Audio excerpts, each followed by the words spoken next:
The limousine was spotless. The driver was invisible. That's exactly how Blake Langford wanted it. He'd humiliated the man in the black suit 100 times, shoved him in hallways, mocked him in front of guests, used him like furniture that occasionally breathed. Nobody stopped him. Nobody ever stopped him. But on a Tuesday afternoon in August, in front of 47 witnesses and a crystal blue swimming pool, Blake Langford stepped onto a training mat and demanded that his father's quiet driver fight him. The driver warned him once. Blake didn't listen. What happened in the next 11 seconds would change every life in that courtyard and set in motion a chain of events none of them could have predicted. If you've never seen a man dismantle an ego with his bare hands, you're about to. Subscribe right now and drop your city in the comments below. I want to see exactly how far this story travels. Hit that like button, because what comes next? You are going to want to watch every second. The heat arrived before the sun did. By 6:15 in the morning, the air over Hawthorne Manor already sat heavy and damp against the skin.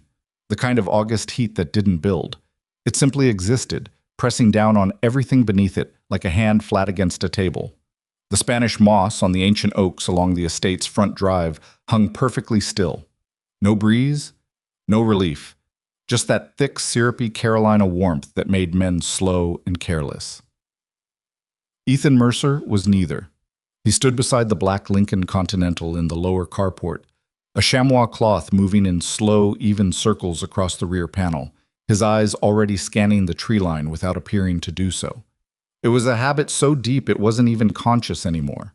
Perimeter check, sight lines, access points, choke points. 12 years in the Navy had built that reflex into the architecture of his nervous system. Retirement hadn't touched it. 3 years driving a limousine hadn't dulled it. If anything, the quiet had made it sharper.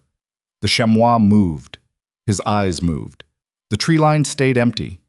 He registered the groundskeeper's truck parked at its usual angle near the east hedge. 32 feet, engine cold, no threat. He registered the kitchen light on in the main house, the faint silhouette of the cook moving behind the glass.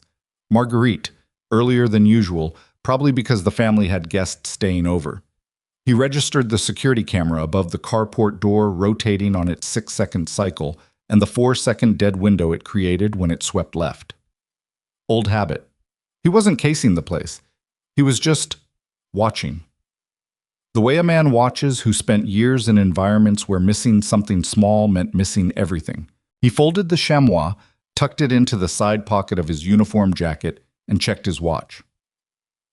6:22. Victor Langford's first meeting was downtown at 9. Traffic along the crosstown would be bad by 7:45. He'd have the car pulled around by 8:15, engine warm, interior at 68 degrees, because that was the temperature Victor liked and Ethan had learned, without being told, without a memo, without any acknowledgement from Victor that he'd noticed, that anticipating the small things was the only way to survive long in this job. He bent and checked the tire pressure on the rear driver's side wheel with a small digital gauge he kept in his breast pocket. 42 psi. Down 2 from where he liked it. He made a mental note, straightened up, and rolled one shoulder to loosen a knot that had been sitting in the trapezius muscle for 3 weeks. The knot was new. Everything else was old. He was 41 years old and looked it, not in the soft, settled way of men who'd spent their 40s behind a desk, but in the harder way, the way of something that had been stressed and compressed over time until it became dense. There were lines around his eyes that weren't from laughing. His hands were wider than they looked when he wore gloves. He kept his dark hair short and his jaw clean-shaven because it was easier to maintain and because old habits, military habits, had a way of outlasting the reasons for them. He dressed exactly like what he was supposed to be, a household employee. Black suit jacket, dark trousers with a center crease, white dress shirt with a collar that was half a size too large because he'd lost weight in the past year and hadn't replaced the shirt. The chauffeur's cap sat on the passenger seat inside the car. He never wore it until he had to. It felt like a costume, and he'd spent enough years wearing costumes that were actually life or death, that this particular one sat on him wrong. He opened the driver's door, checked the interior, water bottles in the center console, documents in the side pocket Victor would need for his 9 o'clock, and then stood up when he heard the side door of the main house open. Not Victor. The walk was wrong. Too casual, too loud. The particular carelessness of someone who'd never needed to move quietly in their life because they'd never existed in a world where noise had consequences. Blake Langford came around the corner of the carport in athletic shorts and a compression shirt, a protein shaker in one hand and his phone in the other, thumbs moving.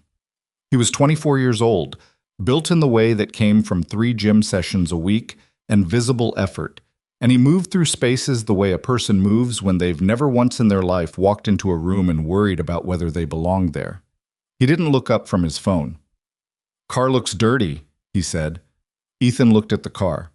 It did not look dirty. It looked exactly like what it was. A vehicle that had been cleaned that morning at 5:45 with professional-grade products in careful sequence. First the wheels, then the body panels, then the glass, then the chrome. Because that was the right order, and Ethan did things in the right order. He didn't say any of that. "I'll take another pass at the wheels before we leave," he said. Blake finally looked up from his phone, looked at the car, looked at Ethan. His expression was the expression of a man inventorying something he owned. "My dad's got the 9 o'clock thing," he said. I need you back here by noon. I've got people coming. I can have someone else cover that pickup if I'm not asking you to arrange coverage." Blake's voice dropped half a degree. Not quite sharp yet, but heading there. "I'm telling you to be back by noon." "Yes, sir." Blake looked at him a half-second longer than necessary. The look of a man checking to see if he'd gotten everything he wanted out of an exchange, then went back to his phone and walked back toward the house. Ethan watched the door close behind him. Then he bent down and checked the tire pressure on the front passenger side. 43 psi. Fine. The drive into Charleston took 31 minutes. Victor Langford spent the first 15 of those minutes on a phone call that Ethan couldn't help overhearing about a merger in the early stages of something involving a regional port authority and a figure that started with a B. He spent the next 8 minutes in silence, looking at something on his tablet with the focused blankness of a man doing math in his head. The last 8 minutes, he spent talking to Ethan. Not at Ethan. This was the distinction that Victor Langford had. Credit where it was due. He talked to people in a way that his son hadn't yet learned. Victor was 62, lean, white-haired in a way that looked deliberate rather than aged, with the particular charisma of men who'd built something real and knew exactly how much they were worth at any given moment. "How's Emma?" Victor asked. Ethan adjusted the mirror half a degree, not because it needed adjusting, because it gave his hand something to do before he answered. "She had a good week," he said. "Pediatric cardiologist appointment Thursday. Numbers were better." Better. Her oxygen saturation was up. They adjusted her medication. The doctor said. He paused. This was the part of conversations about Emma that he hadn't figured out how to navigate with grace yet, because it required him to hold 2 things simultaneously: hope, which felt dangerous, and gratitude, which felt complicated when the man you were grateful to was sitting in your back seat. He said the surgery is still the real fix, but she's stable for now. Victor made a low sound, not quite acknowledgement, not quite sympathy. Something in between. "The fund I set up for her, Janice handles it. You know you can talk to Janice if anything." "I know, thank you." There was a pause. The city opened up around them as they came off the bridge, and the light off the harbor caught the water in a way that made it look like hammered copper for exactly 3 seconds before they turned, and it was gone. "Blake giving you trouble?" Victor asked. Ethan kept his eyes on the road. "No, sir." Victor looked at him. He was smart enough to know that wasn't the full answer. He was also the kind of man who understood when not to push for the rest of it. He went back to his tablet. "Let me know," Victor said, "if that changes." What Victor Langford didn't know, what nobody at Hawthorne Manor knew, except the personnel file that sat in a locked drawer in Victor's estate manager's office, and which nobody had read past the first page, was what the full contents of that file contained. The first page said, Ethan James Mercer, age 41, former military, excellent references. Background check clear.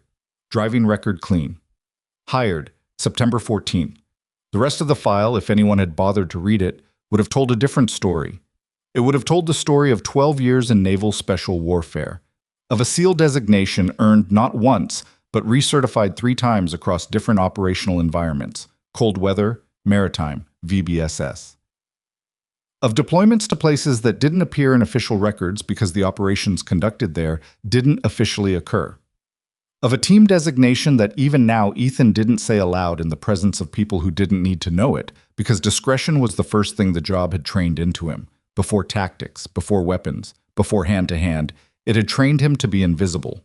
He had been invisible in Fallujah in 2008, moving through structures that other units wouldn't enter, doing things that required a different calculus of risk than most men carried. He had been invisible in the mountainous eastern regions of Afghanistan in 2011 for 17 days, in conditions that his team medic had later described in a classified debrief as incompatible with long-term human function. He had been invisible in 3 other places, the names of which did not appear on any public document, performing tasks the nature of which Ethan would carry to his grave with the same stillness he carried everything else. He had come home from all of it. Not intact. Nobody came home intact. That was a fiction for movies. But functional, coherent, able to hold a job and keep a routine and look at his daughter and feel something clean and uncomplicated in a life that had very little else clean and uncomplicated in it.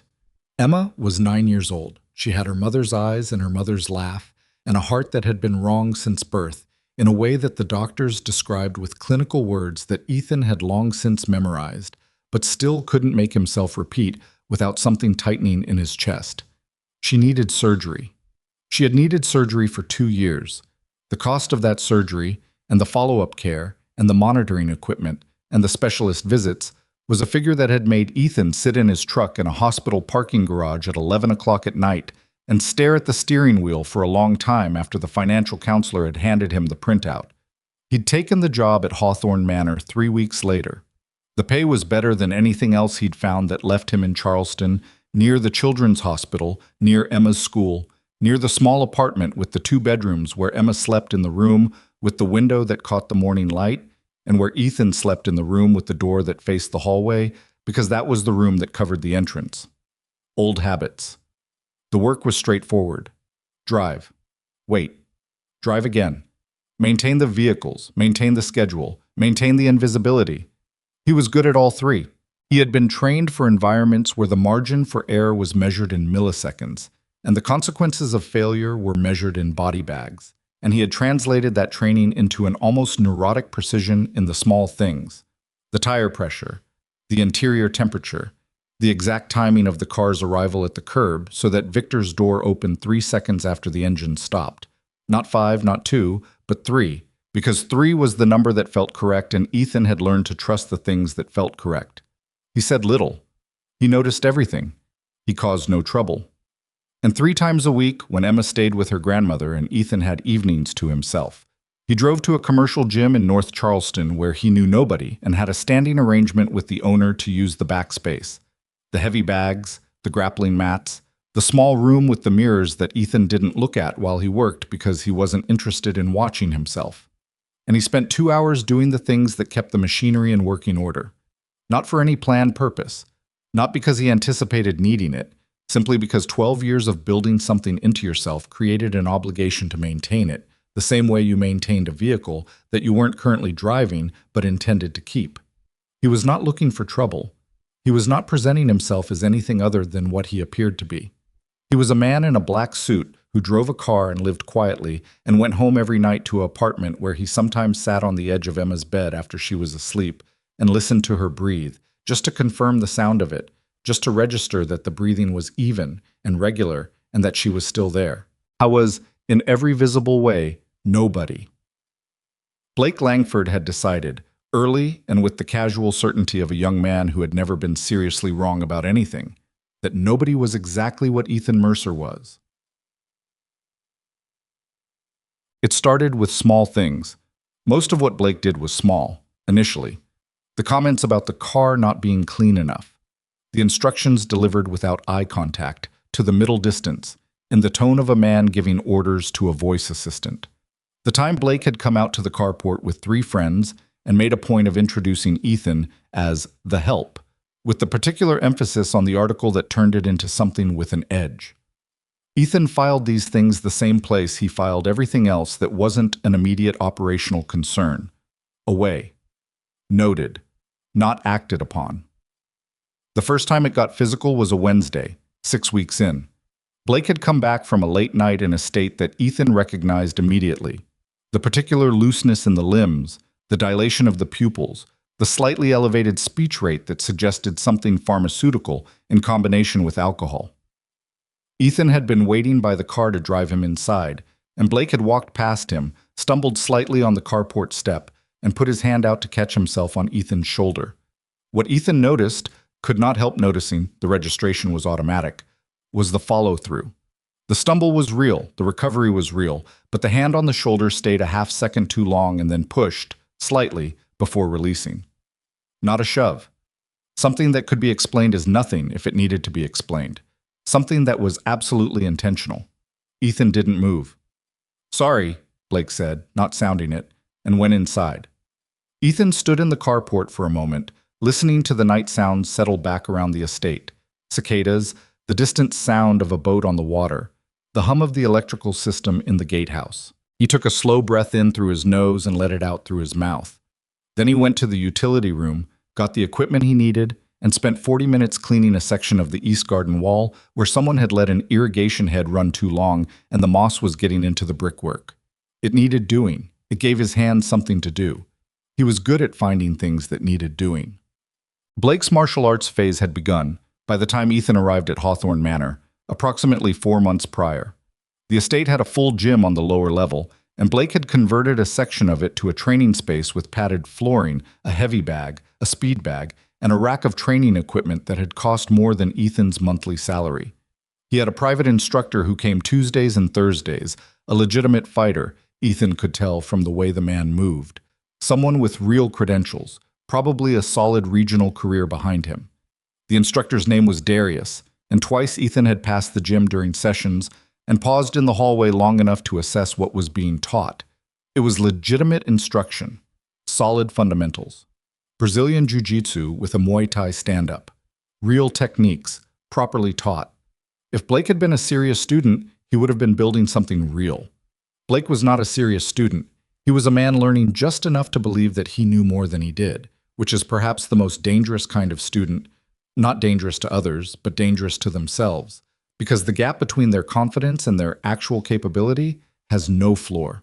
Ethan had seen this before. Not in gyms, in fields, in hallways, in cramped spaces overseas where a man's belief in his own invincibility was the precise mechanism by which he got himself or someone else killed. He recognized the pattern. He felt no urge to intervene in it. It wasn't his pattern to address. 2 weeks after Blake earned his blue belt, in a ceremony that Ethan heard about because the entire domestic staff heard about it, because Blake had made sure of that, Blake came to find Ethan in the carport. He came alone this time. That was different. "I've been thinking," Blake said, and his voice had that particular quality it got when he'd worked something out in his head and was satisfied with the result. "You were military." Ethan was checking the fluid levels on the second vehicle, a Range Rover the family used for shorter trips. He didn't look up. "Long time ago," he said. "What branch?" "Navy." "Were you like—" Blake made a gesture that Ethan couldn't see but could infer from the pause. "A regular sailor, or—" "I was in the water a lot," Ethan said. Which was true, technically. Blake let the pause sit for a moment, parsing whether that was an answer or a deflection. "Darius says I've got real instincts," Blake said. "He's trained serious fighters. He says some guys have it and some guys don't, and he thinks I've got it." Ethan lowered the hood of the Range Rover carefully, aligning the edge before pressing it down. "That's good," he said. "I'm thinking about competing." Blake crossed his arms, leaned against the carport wall. "Amateur level first, obviously, but Darius says with my athletic base and my work ethic, I could move up fast." What does that mean?" Ethan looked at him then, not sharply, just directly, the way he looked at most things. "It doesn't mean anything," he said. "Competing is good. You learn things in competition you can't learn in training." Blake studied him with the expression of someone who suspected he was being patronized but couldn't locate the exact mechanism. "You ever compete?" Blake asked. "No." "Ever fight? Like seriously?" Ethan considered the word seriously and everything it did and didn't contain and decided not to unpack it. "Not in a ring," he said. He picked up his chamois cloth and moved to the next panel. Blake watched him for another few seconds, then pushed off the wall and walked back toward the house. Ethan worked the cloth in slow circles, His pulse was exactly where it always was. The belt arrived in the mail on a Thursday. Blake wore it to dinner that night. Not the belt itself, that wasn't how it worked, but the information of the belt, the fact of it, traveled through the household in the way information traveled through enclosed spaces inhabited by people with different amounts of power. By Friday morning, everyone on the domestic staff knew. By Friday afternoon, Blake had found 3 separate reasons to mention it in conversation, and by the following Monday, he had begun to move through the house differently, with the particular altered physics of a man who has recently been told by someone he respects that he is exceptional. Ethan noticed the change in the way you notice weather changing, observationally, without particular feeling. The Monday after that was the Monday. Blake shoved him in the hallway near the kitchen entrance. It wasn't ambiguous this time. Ethan was carrying a box of paperwork from the estate office to Victor's study, a task the estate manager had asked him to handle because she was managing a catering delivery. And Blake came around the corner moving fast and hit Ethan's shoulder with enough force to knock the box sideways. Papers went across the hallway floor. "Watch where you're going," Blake said, without slowing down. Ethan stood in the hallway and looked at the papers spread across the floor. Some of them had slid under the hall table. A few had fanned under the decorative runner near the window. He set down what remained of the box, went to his knees, and began collecting them, ordering them as he gathered, keeping them in sequence. Rosa, one of the housekeepers, came out of the laundry room at the end of the hall and saw him on the floor. Her face did something complicated. "I'll help," she said. "It's fine," Ethan said. "I've got it." She stood in the doorway for a moment. Then, "He does that. He doesn't—" She stopped. "I know," Ethan said. She went back inside. Ethan collected the last paper from under the hall table, a contract of some kind, dense with numbers, and straightened it against the hardwood floor, aligned it with the others, and placed it carefully in the box. He stood up. He adjusted the box under his arm. He walked to Victor's study and delivered the paperwork. When he got back to the carport, he sat in the driver's seat of the Lincoln for 3 minutes with the door closed and his hands on the steering wheel and practiced slowing his breathing the way he'd been taught to do in the moments before insertion, when the adrenaline had already moved through the system and the body needed to be brought back to a workable baseline. In through the nose, 4 counts. Hold for 4. Out through the mouth, 4 counts. In through the nose. Emma's surgery was still 8 months away at the current rate of the medical fund Victor had established. 8 months was 8 months. He needed this job. Out through the mouth. He started the car and went to pick up Victor from his 11:30. The thing about men like Blake Langford, Ethan had known a few of them, not this particular breed exactly, not the wealthy, entitled, specific variety, but the underlying type, the man who had never encountered a real consequence, was that they read patience as weakness. They read stillness as fear. They looked at a man who didn't react, and they saw a man who couldn't react, and that misreading was the seed of something that always, eventually, broke open. Ethan knew this. He had studied human behavior in environments where misreading a person's capability was an error you didn't always survive, and one of the clearest patterns he'd observed across those environments was this: the most dangerous men were the quietest ones. Not because quiet was inherently correlated with danger, but because the men who had operated in genuine danger long enough to survive it had been trained, by experience if nothing else, that noise was expensive. He was not afraid of Blake Langford. He was afraid of losing the job. There was a difference, and it was not a small one. He kept his head down. He drove well, maintained the vehicles, anticipated Victor's needs, and did not give Blake any reaction worth having. And still, Blake kept pushing. There was an afternoon in late July when Blake came to the carport with 2 friends, prep school type, both of them, wearing the particular casual, expensive combination of men whose clothes cost money specifically designed to look like they didn't. And he stopped in front of Ethan with the air of a man who has prepared a performance. "This is the guy I was telling you about," Blake said to his friends, not to Ethan, about Ethan. "Ex-military. Now he drives my dad around." One of the friends, taller, dark-haired, with a kind of reflexive smirk, looked at Ethan the way you look at a piece of furniture you're considering whether to move. "What branch?" the friend asked. "Navy," Ethan said. "He was in the water a lot," Blake said, doing a passable imitation of Ethan's earlier deflection, and his friends laughed. Ethan waited. "Show him your stance," Blake said. Ethan looked at him. "I'm sorry?" "Your fighting stance. You said you were military. Show us what that looks like." "I don't have a stance," Ethan said. "I drove supply trucks." The smirk on the tall friend deepened slightly, as if supply trucks confirmed something he'd already suspected. Blake looked at Ethan with the particular expression of someone who has told a joke and is waiting for the subject of the joke to understand it. "Right," Blake said. They walked past him toward the estate's main entrance. Ethan watched them go. He turned back to the car. His hand, flat against the rear panel of the Lincoln, did not make a fist. His jaw did not tighten. His breathing stayed exactly where it was. He pulled out the chamois and went back to work. It was Rosa who told him about the retreat. She mentioned it while he was waiting in the kitchen for a coffee before the morning run, not offering it as information he needed, just the way people mention things in kitchens while other things are happening. "The big party," she said, pouring water into the coffee maker. "Last weekend of August. Mr. Langford does it every year. All his investor friends. Catering, the tent on the south lawn, the thing with the boats." "Right," Ethan said. He knew about it. Victor had mentioned the scheduling impact. "Blake likes to make it," Rosa chose her word with visible care. "He likes to be the center." Last year he did a thing with the jet skis. 2 years ago he organized a poker thing that went wrong. She put the carafe back. "He does something every year." She handed him the coffee without looking at him. "Just so you know," she said. Ethan looked at her. She was already moving toward the pantry. He drank the coffee standing at the counter. He looked out the kitchen window at the south lawn where the tent would go, at the space of flat grass between the pool and the tree line, at the distance from one to the other, 30, maybe 35 meters, no natural cover. He thought, he's going to do something at the retreat. He thought, I need to decide before then what I'm going to do about it. He drank the rest of the coffee, rinsed the cup, and placed it upside down in the drying rack.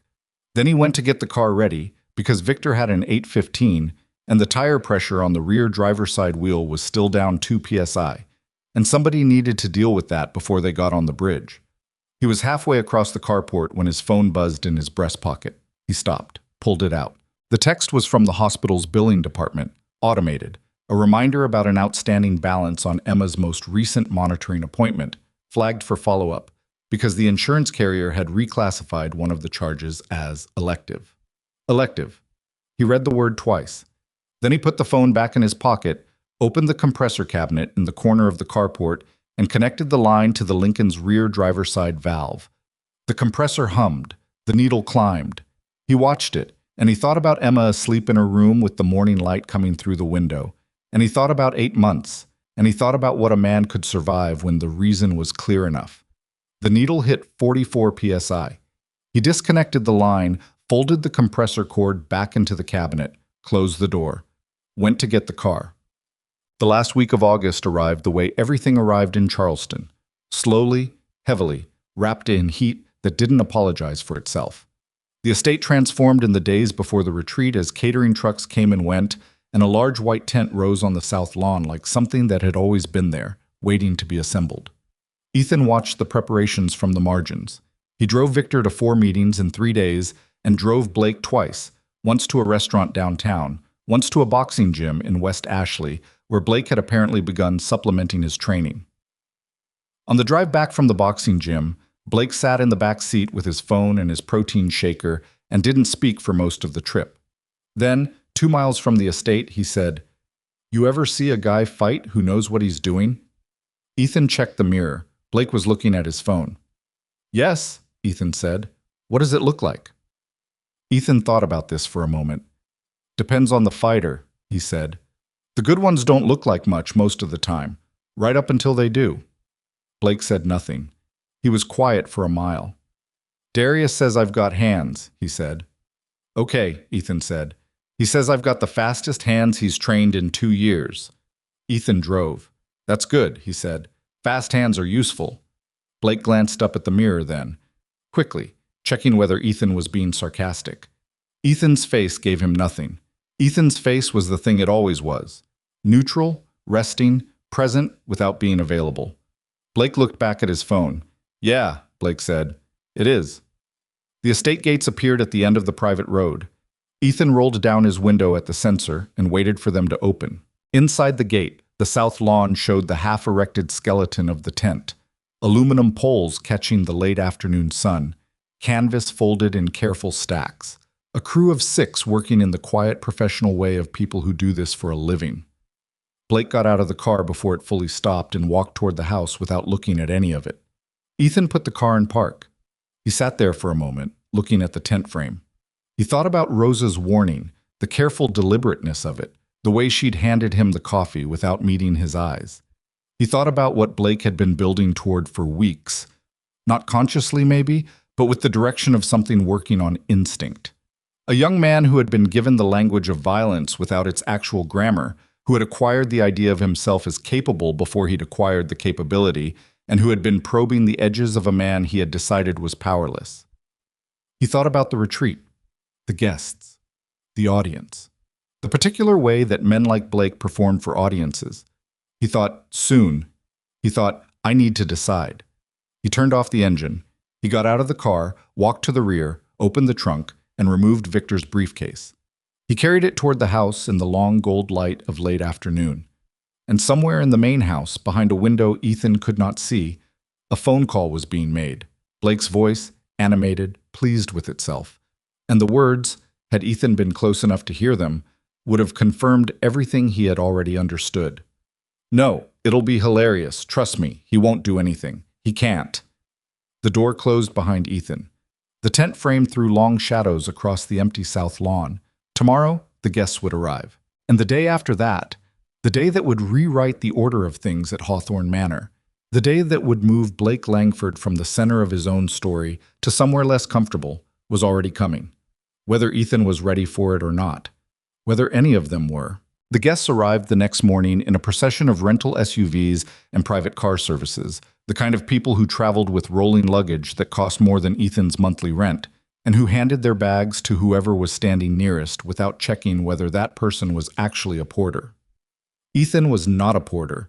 He was, however, standing nearest when the first black Suburban rolled through the gates at 9:40, and so he spent the next hour moving luggage because it needed doing, and because nobody else was doing it, and because the estate manager, a practical woman named Diane, who ran Hawthorne Manor with the quiet authority of someone who had been doing it for 11 years, was managing a catering crisis involving the wrong quantity of the correct champagne or the correct quantity of the wrong champagne. Ethan hadn't caught the specifics, and had the look of a person who was 2 problems away from losing her composure entirely.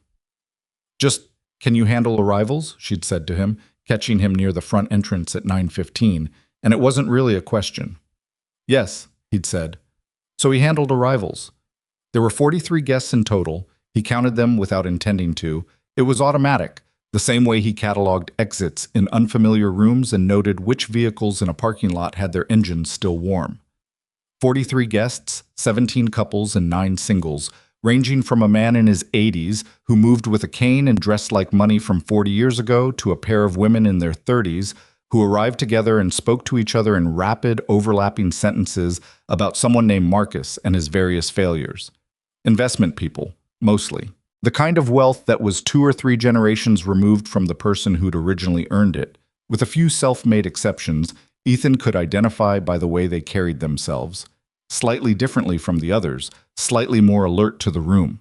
Victor greeted them on the front steps with the ease of a man who had been doing this for decades. Handshakes, names remembered without apparent effort, the right amount of warmth calibrated precisely to each relationship. I was good at it. Whatever else Victor Langford was, he was genuinely good at the performance of his own world. Blake appeared at 11, dressed for the occasion in a way that managed to seem casual without actually being casual, and began working the crowd with the particular energy of a young man auditioning for a version of himself he hadn't quite grown into yet. He was charming in the scattered, effortful way of someone who'd learned charm by observation rather than instinct. The guests who knew him greeted him warmly. The ones who didn't gave him the polite attention you give to the children of important people. Ethan watched all of this from the margins, the way he watched everything, while completing the actual work of the morning. The last of the luggage, 2 airport pickups for guests who'd flown in late, a run to the wine merchant downtown for 2 cases of something Diane needed urgently. He was back by 1:15. The tent on the south lawn was now fully operational, white and clean in the afternoon sunlight, and the catering staff had set up long tables with the kind of quiet professional efficiency that Ethan respected. The pool had been cleared of the usual furniture and replaced with a bar setup and a low platform that Ethan registered without comment. The platform had padded flooring. Blue, commercial grade, the kind used in training gyms. He stood at the edge of the carport and looked at it for 3 seconds. Then he took the wine cases to the catering station and went to find Diane. She was in the estate office on the phone, and she held up one finger when she saw him without looking up from whatever she was writing. He waited. She finished the call. "The platform," he said. She looked at him. "Blake's idea. Some kind of exhibition thing he organized. Darius is coming at 4 to demonstrate techniques. I don't know the details." She said the last sentence with the tone of someone who had chosen, deliberately and with some effort, not to know the details. "Okay," Ethan said. "Is there something I should know?" she asked. He thought about this for a moment, about the right way to answer it, about what he actually knew versus what he suspected versus what he could say without sounding like a man constructing a complaint about his employer's son based on a feeling. "No," he said. She held his eyes for a beat. She was a sharp woman, Diane. She noticed things. "Okay," she said, and went back to her paperwork. "Okay."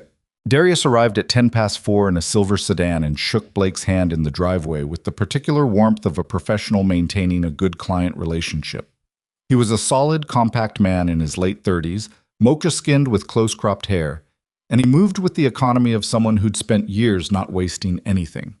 Up close, his knuckles told a story that matched what Ethan had clocked in the hallway weeks ago. Real training, real history, the hands of a man who'd done this for real, not decoratively.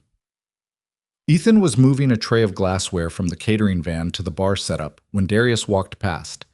Darius glanced at him with the casual appraisal that fighters gave each other without thinking about it, and Ethan did not return the glance, kept his eyes on the glassware, kept walking. He felt Darius's attention move off him after 2 seconds. He set the glassware down carefully at the bar. By 4:30, the afternoon had organized itself around the pool and the platform. The guests had drinks, the caterers had arranged chairs and standing space, and Blake had positioned himself at the center of things with Darius beside him. Victor stood at the back of the gathering near the bar, holding a glass of something pale, watching his son with the expression of a man calculating the cost of whatever was about to happen against the benefit of not intervening. Ethan was 20 feet away, to the left, ostensibly checking the parking situation near the east side of the estate. Ostensibly.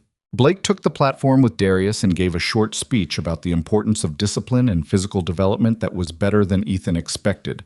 The kid wasn't stupid, he understood rooms, he knew how to read what people wanted to hear, and then Darius demonstrated 3 techniques on a willing participant from the guest list.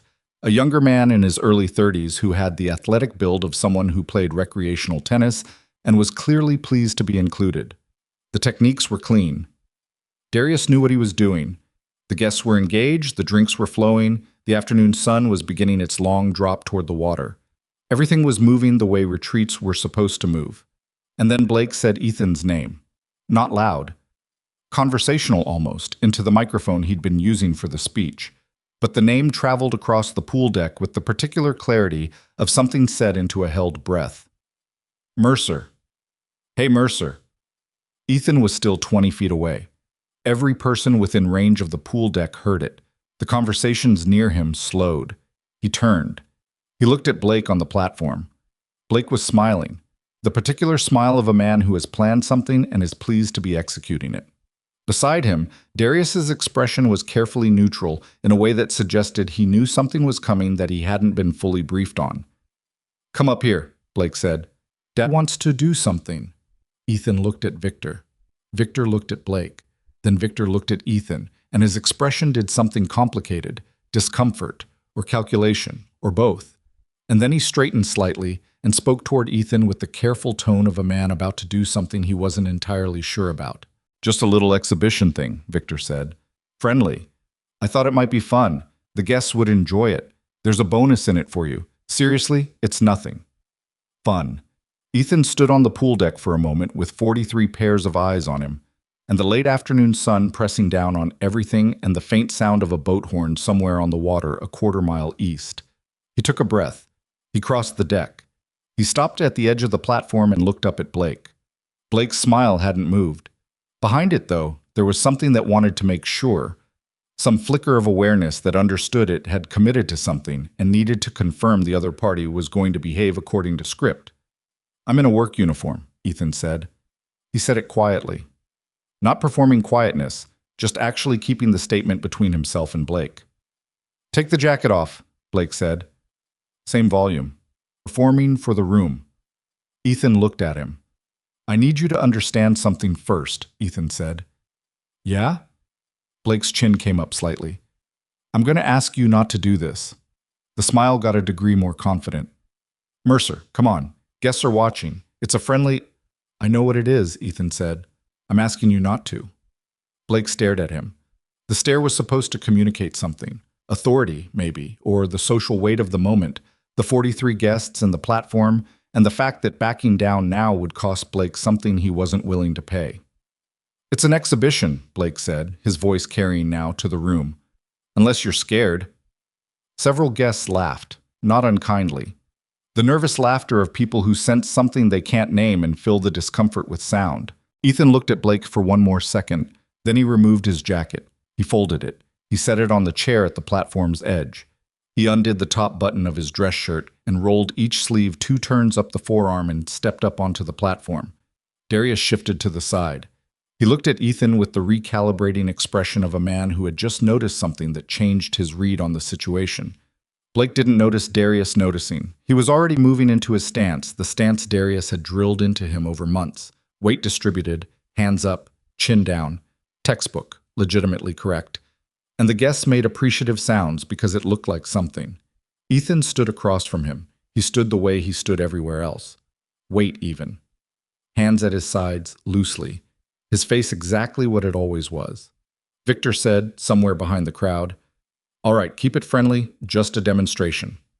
Blake moved. He threw a combination. Jab, cross, the first 2 tools Darius had taught him, technically sound, fast enough for an amateur.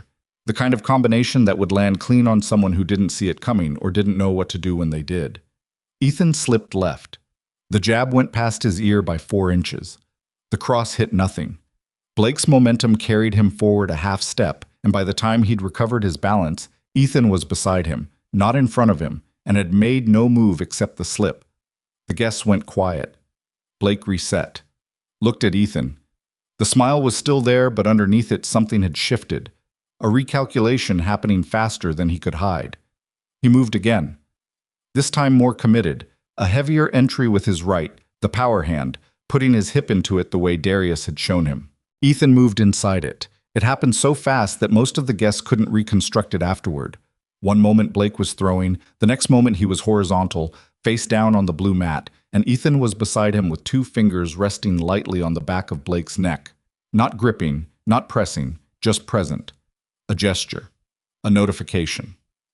The entire sequence had taken perhaps 2 seconds. Nobody made a sound. Blake pushed himself up. His face had changed. Not the smile now. Something rawer, more honest. He got to his feet and turned to face Ethan, and there was something in his eyes that the crowd couldn't see from their angle, but Ethan could see clearly. He recognized it. He had seen it before, in different places, on different faces. The moment when a man's body understood something that his mind was still refusing. "Again," Blake said. His voice was flat. "Blake," Darius said behind him. "Again." Sharper. He came in low this time, abandoning the stand-up, going for a takedown, shooting for Ethan's legs with the determined energy of a man who had decided that changing levels would change the outcome. It was his best move. Darius had told him that. His wrestling base was strong for his training level. Ethan sprawled. His hips dropped and his weight shifted back, and Blake's arms found nothing. And then Ethan's hand was on Blake's collar and they were moving. And it wasn't what the crowd expected because it wasn't dramatic. It looked almost slow, almost cooperative, like something being demonstrated carefully. But the result was that Blake's back was on the mat again, and Ethan's knee was across his ribs, and Ethan's arm was under Blake's, in a configuration that, if Ethan chose to do anything with it, would have made a loud and permanent sound. He didn't choose to do anything with it. He held the position for exactly long enough. Then he stood up. Blake lay on his back on the mat, staring at the underside of the tent roof. His chest was moving. His hands were open beside him. Ethan looked at him from above. He said, and he said it quietly, "The way you say things that don't need to be loud to be heard. There are no referees where I learned this, no point systems, no second round." He paused. "I'm telling you that as a courtesy." He stepped off the platform. He picked up his jacket from the chair. He shook it straight and put it back on, working the buttons from the bottom up, smoothing the lapels. He rolled his sleeves back down. The pool deck was so quiet that when a caterer accidentally clinked a glass behind the bar, 3 people flinched. Victor Langford was looking at Ethan with an expression that was entirely new. Not the look of an employer at an employee, not the particular careful attention of a rich man maintaining appropriate distance from the people who served him. Something else. Something that had no convenient category.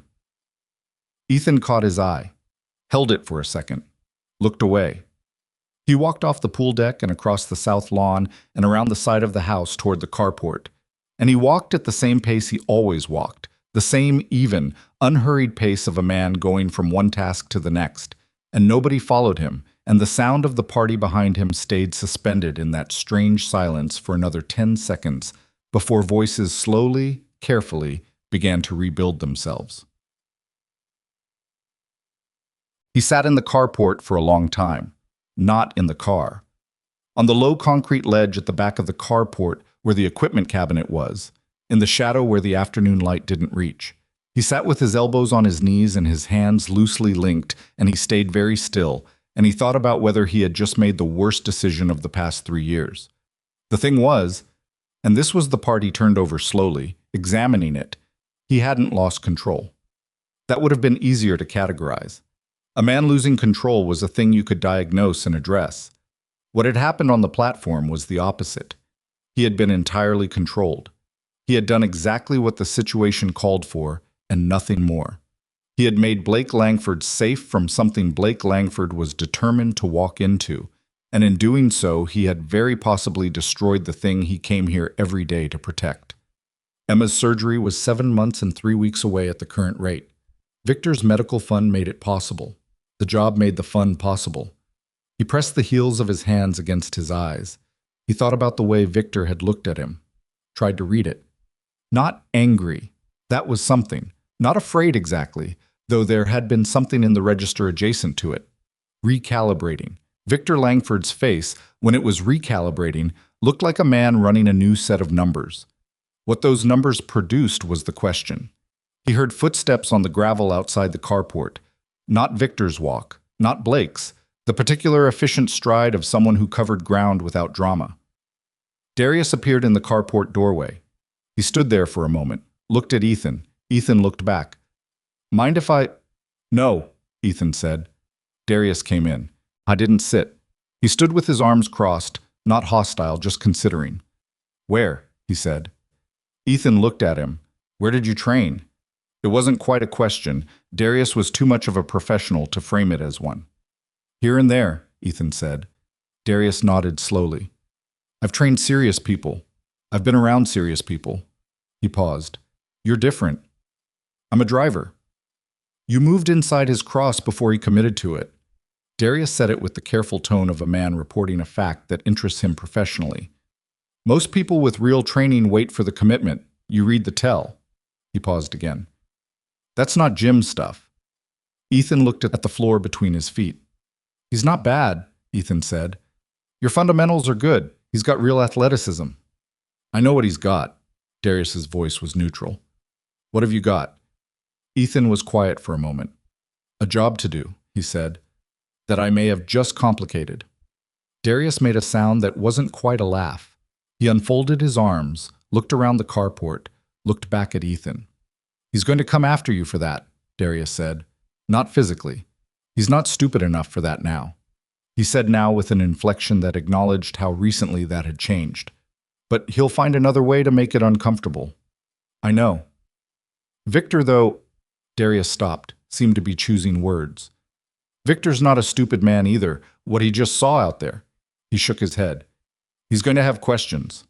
"I know," Ethan said again. Darius looked at him for another moment.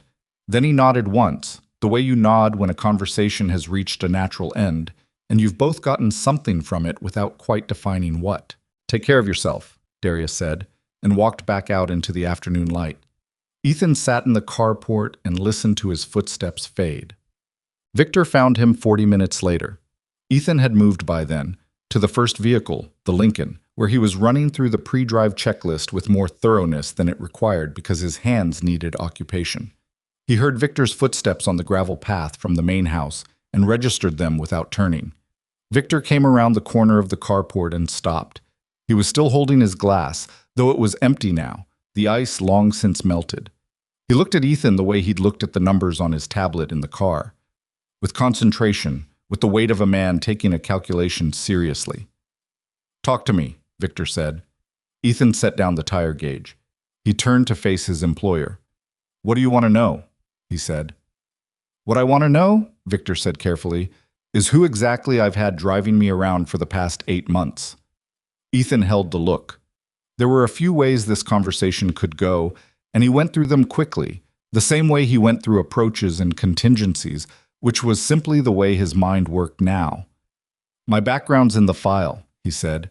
"You've had access to it since day one." "I read the first page," Victor said, "like most people read the first page." "Then you should probably read the rest." A beat. "Former Navy," Victor said. "The file says Special Operations. It says your most recent deployment was classified. That's what it says, and then it lists references from people I ran checks on and who are real people with real credentials." He turned the empty glass in his hand. "What it doesn't say is what you just did to my son in front of 40 guests." "Your son challenged me," Ethan said. "You incentivized it. I warned you both." "I know." Victor said it without defensiveness, which surprised Ethan slightly. "I know you did. I heard you." He set the empty glass on the hood of the Lincoln. Ethan noticed this and said nothing about it, and put his hands in his pockets. He pushed too hard. "That's Blake." "I know Blake." He was quiet for a moment. "He's not a bad kid, he's just untested," Ethan said. Victor looked at him. "That's a diplomatic way to put it." "It's accurate." "Yeah." Victor was quiet for a few seconds. Behind them, from the south lawn, the sound of the party had resumed. Voices, music, the particular hum of an expensive gathering finding its rhythm again. "The guests are calling you a ghost. The women near the pool are saying it was like watching something from a movie." He said it without warmth, but without coldness either, just reporting. "Which tells me that what I saw was real, and that you've been, what? Hiding it. For 8 months. "I wasn't hiding anything," Ethan said. "I was doing my job." "You were doing more than that." Victor looked at him steadily. "Nobody with what you've clearly got, whatever it is, wherever it comes from, nobody like that drives a car for household pay and doesn't have a reason." Ethan said nothing. "Emma," Victor said. Not a question, a conclusion. Ethan's jaw moved slightly, once. "The fund," Victor said. "The medical timeline." He nodded slowly, the way a man nods when pieces align into a shape he should have seen earlier. "You needed the stability. You needed to stay close to the hospital. You needed something that paid enough and asked enough of you to keep you—" He stopped. "To keep you here." "Yes," Ethan said. Victor was quiet for a long time. The music from the party drifted across the gravel. "I'm not going to fire you," Victor said finally. Something in Ethan's chest moved, not dramatically, just a small internal shift like a door resettling on its hinges. "Okay," he said. "But I need to understand what I'm dealing with," Victor said. I'm not planning anything. I don't need you to do anything differently. I just need to understand." He looked at Ethan directly. "Who were you? Before the car?" Ethan looked back at him. He thought about 12 years.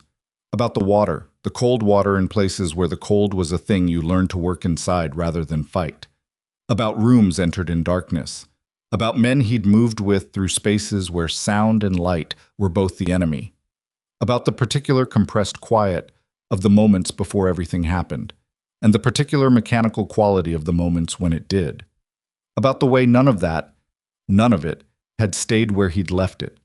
The way it had come home with him in his nervous system and his sleep and his reflexes, installed so deep that it wasn't something he did anymore. It was something he was. Someone who was good at a job that needed doing, he said, in places that needed it done. Victor held his gaze. And now? Now I'm a driver, Ethan said, who is very good at keeping his employer's vehicles maintained and getting them to their appointments on time. A pause. And your daughter, Victor said. And my daughter, Ethan said. Victor picked up his glass from the hood of the Lincoln. He looked at the condensation ring it had left on the paintwork, and Ethan watched him almost say something about it and then decide not to. He turned and walked back toward the main house. He stopped at the edge of the carport, his back still to Ethan. The fund, Victor said. I'm going to talk to Janice tomorrow. The timeline. I'm going to see what we can accelerate. He paused. That's not conditional on anything. It's not a transaction. It's just another pause. It should have been done sooner. He walked away. Ethan stood in the carport and watched him go. Then he took a clean cloth from the equipment cabinet and removed the condensation ring from the Lincoln's hood in slow, careful circles until the surface was even and unmarked again. Blake didn't speak to him for 6 days. This was not silence as absence. Blake moved around the estate as he always had. And Ethan was present in the way he was always present, and they occupied the same spaces. But Blake's awareness of Ethan had shifted from the easy contempt of before into something more deliberate, a performed indifference that required visible effort and was therefore not indifference at all. Ethan let it sit. On the third day, Rosa handed him a coffee in the kitchen and said nothing, but her eyes said, I heard what happened, and also you're still here. And also, somehow, a kind of satisfaction that she couldn't say out loud. He drank the coffee standing at the counter the same as always. On the 5th day, Victor came down to the carport while Ethan was doing the morning check and said, Janice moved some numbers around. Emma's fund. The surgery timeline is now 4 months, not 8. He said it the way he said most things, efficiently, making eye contact. The procedure can happen in December, if the doctors agree to the schedule. Ethan put the tire gauge in his pocket. Thank you, he said. And then, because it seemed insufficient, He stopped, started again. Thank you. Victor nodded once, got in the car. Ethan stood outside the driver's door for a moment, his hand on the handle, the morning pressing down warm and familiar around him. December. 4 months. He opened the door and got in and drove Victor to his 8:15 a.m. It was the 6th day when everything changed. Not anything visible, nothing that announced itself. Just Blake, appearing in the carport at dusk while Ethan was finishing the end-of-day checks, standing in a way that was different from how he'd stood before. Quieter. Something in the set of his shoulders that was new. He stood in the carport doorway for long enough that Ethan finally looked up. Blake wasn't looking at him with contempt. He wasn't looking at him with the performance of a man who'd decided to be cool about what happened. He was looking at him with something closer to the expression of a man holding a question he hadn't figured out how to ask. He said, The things you know how to do. Ethan waited. Where did you... Blake stopped, started differently. Did someone teach you, or... Yes, Ethan said. Someone taught me. When you said there are no referees... Blake's jaw moved. What did you mean, exactly? Ethan straightened up from the rear tire. He looked at Blake in the fading light. I meant what I said, he said. Blake was quiet. He looked at the floor of the carport, then back up. Were you ever scared? He asked. Doing whatever you did. Were you actually scared? Ethan considered the question with the seriousness it deserved. Every time, he said. Blake looked at him. But you did it anyway. That's what scared means, Ethan said. It doesn't mean you stop. It means you keep your hands moving and your head clear and you trust your training. He paused. The training has to be real for that to work. Blake absorbed this. He stood in the carport doorway a moment longer. Then he nodded, the small private nod of a man filing something, and turned and walked back toward the house without another word. Ethan watched him go. He turned back to the tire. The evening sounds were settling in around the estate. The cicadas coming up, the distant traffic from the bridge, the specific quality of silence in a large house where 43 guests had been and were no longer. Somewhere to the south, a phone was ringing inside the main house. Ethan registered it without concern. He finished the tire check. He moved to the front of the vehicle. He was doing the fluid levels when he heard, from inside the house, the particular change in ambient noise that came when a phone call went wrong. Not the content. He couldn't hear that, just the shape of it. The way sound altered when the person on the other end said something that turned the room cold. He paused, listened. Nothing for 30 seconds. Then footsteps inside, fast, the particular fast but controlled movement of someone managing alarm. He stood very still beside the Lincoln. The kitchen door opened. Diane stood in the doorway with her phone in her hand and an expression on her face that Ethan had not seen before. Controlled, professional, but underneath it something that had no professional category. She looked at him. "Victor needs you," she said. "Inside." Ethan set down the fluid cap. He wiped his hands on a clean cloth. "Now?" he said. "Right now," she said. He walked toward the house and she held the door and didn't look at him as he passed. And that, more than anything, more than her voice, more than the speed of the footsteps, more than the expression she couldn't quite hide, that was the thing that put everything in him on alert. Because Diane always made eye contact. He went inside. Victor was standing in the middle of his study when Ethan came through the door, and the first thing Ethan registered was that Victor Langford, a man who had spent 40 years making decisions that moved significant amounts of money through the world, a man who did not rattle, was rattled. He was standing with his phone in his hand and his jacket still on from dinner, and his face had the gray, flattened quality of someone who has received information that hasn't finished landing yet. The study's reading lamp was on, throwing warm light across the desk and the bookshelves and making the rest of the room seem darker by contrast. Outside the tall windows, the last of the evening had settled into full dark. Diane came in behind Ethan and pulled the door closed. "Sit down," Victor said, and then didn't wait to see if Ethan sat, just started moving, walking the short distance between his desk and the window and back, the phone still in his hand. "Blake isn't at the gym." Ethan stayed standing. "When was he last?" "He left at 3. Told Rosa he'd be at Darius's gym in West Ashley, back for dinner." Victor stopped at the window. "Darius called me 20 minutes ago. Blake never showed. And Blake's phone is—" He stopped. His jaw worked once. "His phone goes straight to voicemail." Ethan looked at him. "How long has his phone been off?" Darius said Blake texted him at 2:45 to confirm the session. After that, Victor held up the phone, the screen showing a call log, attempts that went nowhere. Nothing. Ethan was already running the geometry of it. 2:45, phone active. 3 o'clock departure from the estate. West Ashley was 22 minutes in afternoon traffic, longer if he'd gone another route. If something had happened in transit. "Does he have other stops he makes?" Ethan said. "Between here and West Ashley. Regular ones." Victor looked at him. "What are you saying?" "I'm asking a question. There's a place he stops sometimes. A bar off Folly Road." Victor said it with the particular economy of a man providing information that contains an admission he'd rather not make. "The kind of place that doesn't card. He knows people there." "What kind of people?" Silence. "Victor." Ethan kept his voice level. "What kind of people does Blake know at that bar?" Victor turned from the window. He looked at Ethan with the expression of a man being asked to say something out loud that he'd been managing privately for a long time.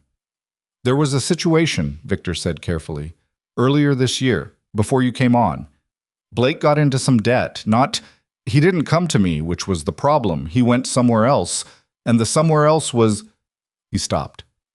"I handled it. I thought I handled it." "You paid it." "I paid what they said he owed, and I was told it was resolved." He sat down heavily in the chair behind his desk, the first time Ethan had ever seen him sit like that. Not choosing to sit, but needing to. $48,000, gambling, sports betting, through a service that wasn't— He exhaled. "Not a legal one." Ethan said nothing for a moment.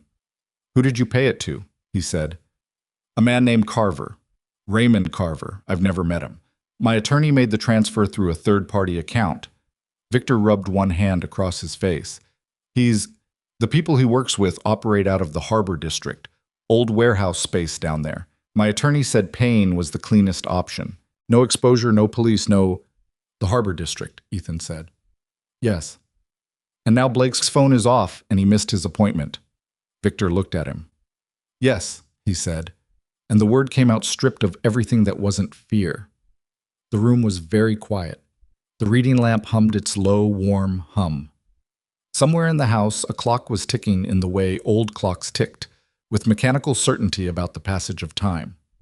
Ethan thought about $48,000 paid through an intermediary to a man connected to organized criminal activity in the Harbor District, and about how men like Raymond Carver treated paid debts, which was not as closed accounts but as demonstrated leverage, and about Blake Langford, 24 years old, with the particular brand of reckless confidence that came from never having faced a consequence that wasn't managed by someone else, and about how cleanly that profile could be walked back into a situation that his father thought was resolved.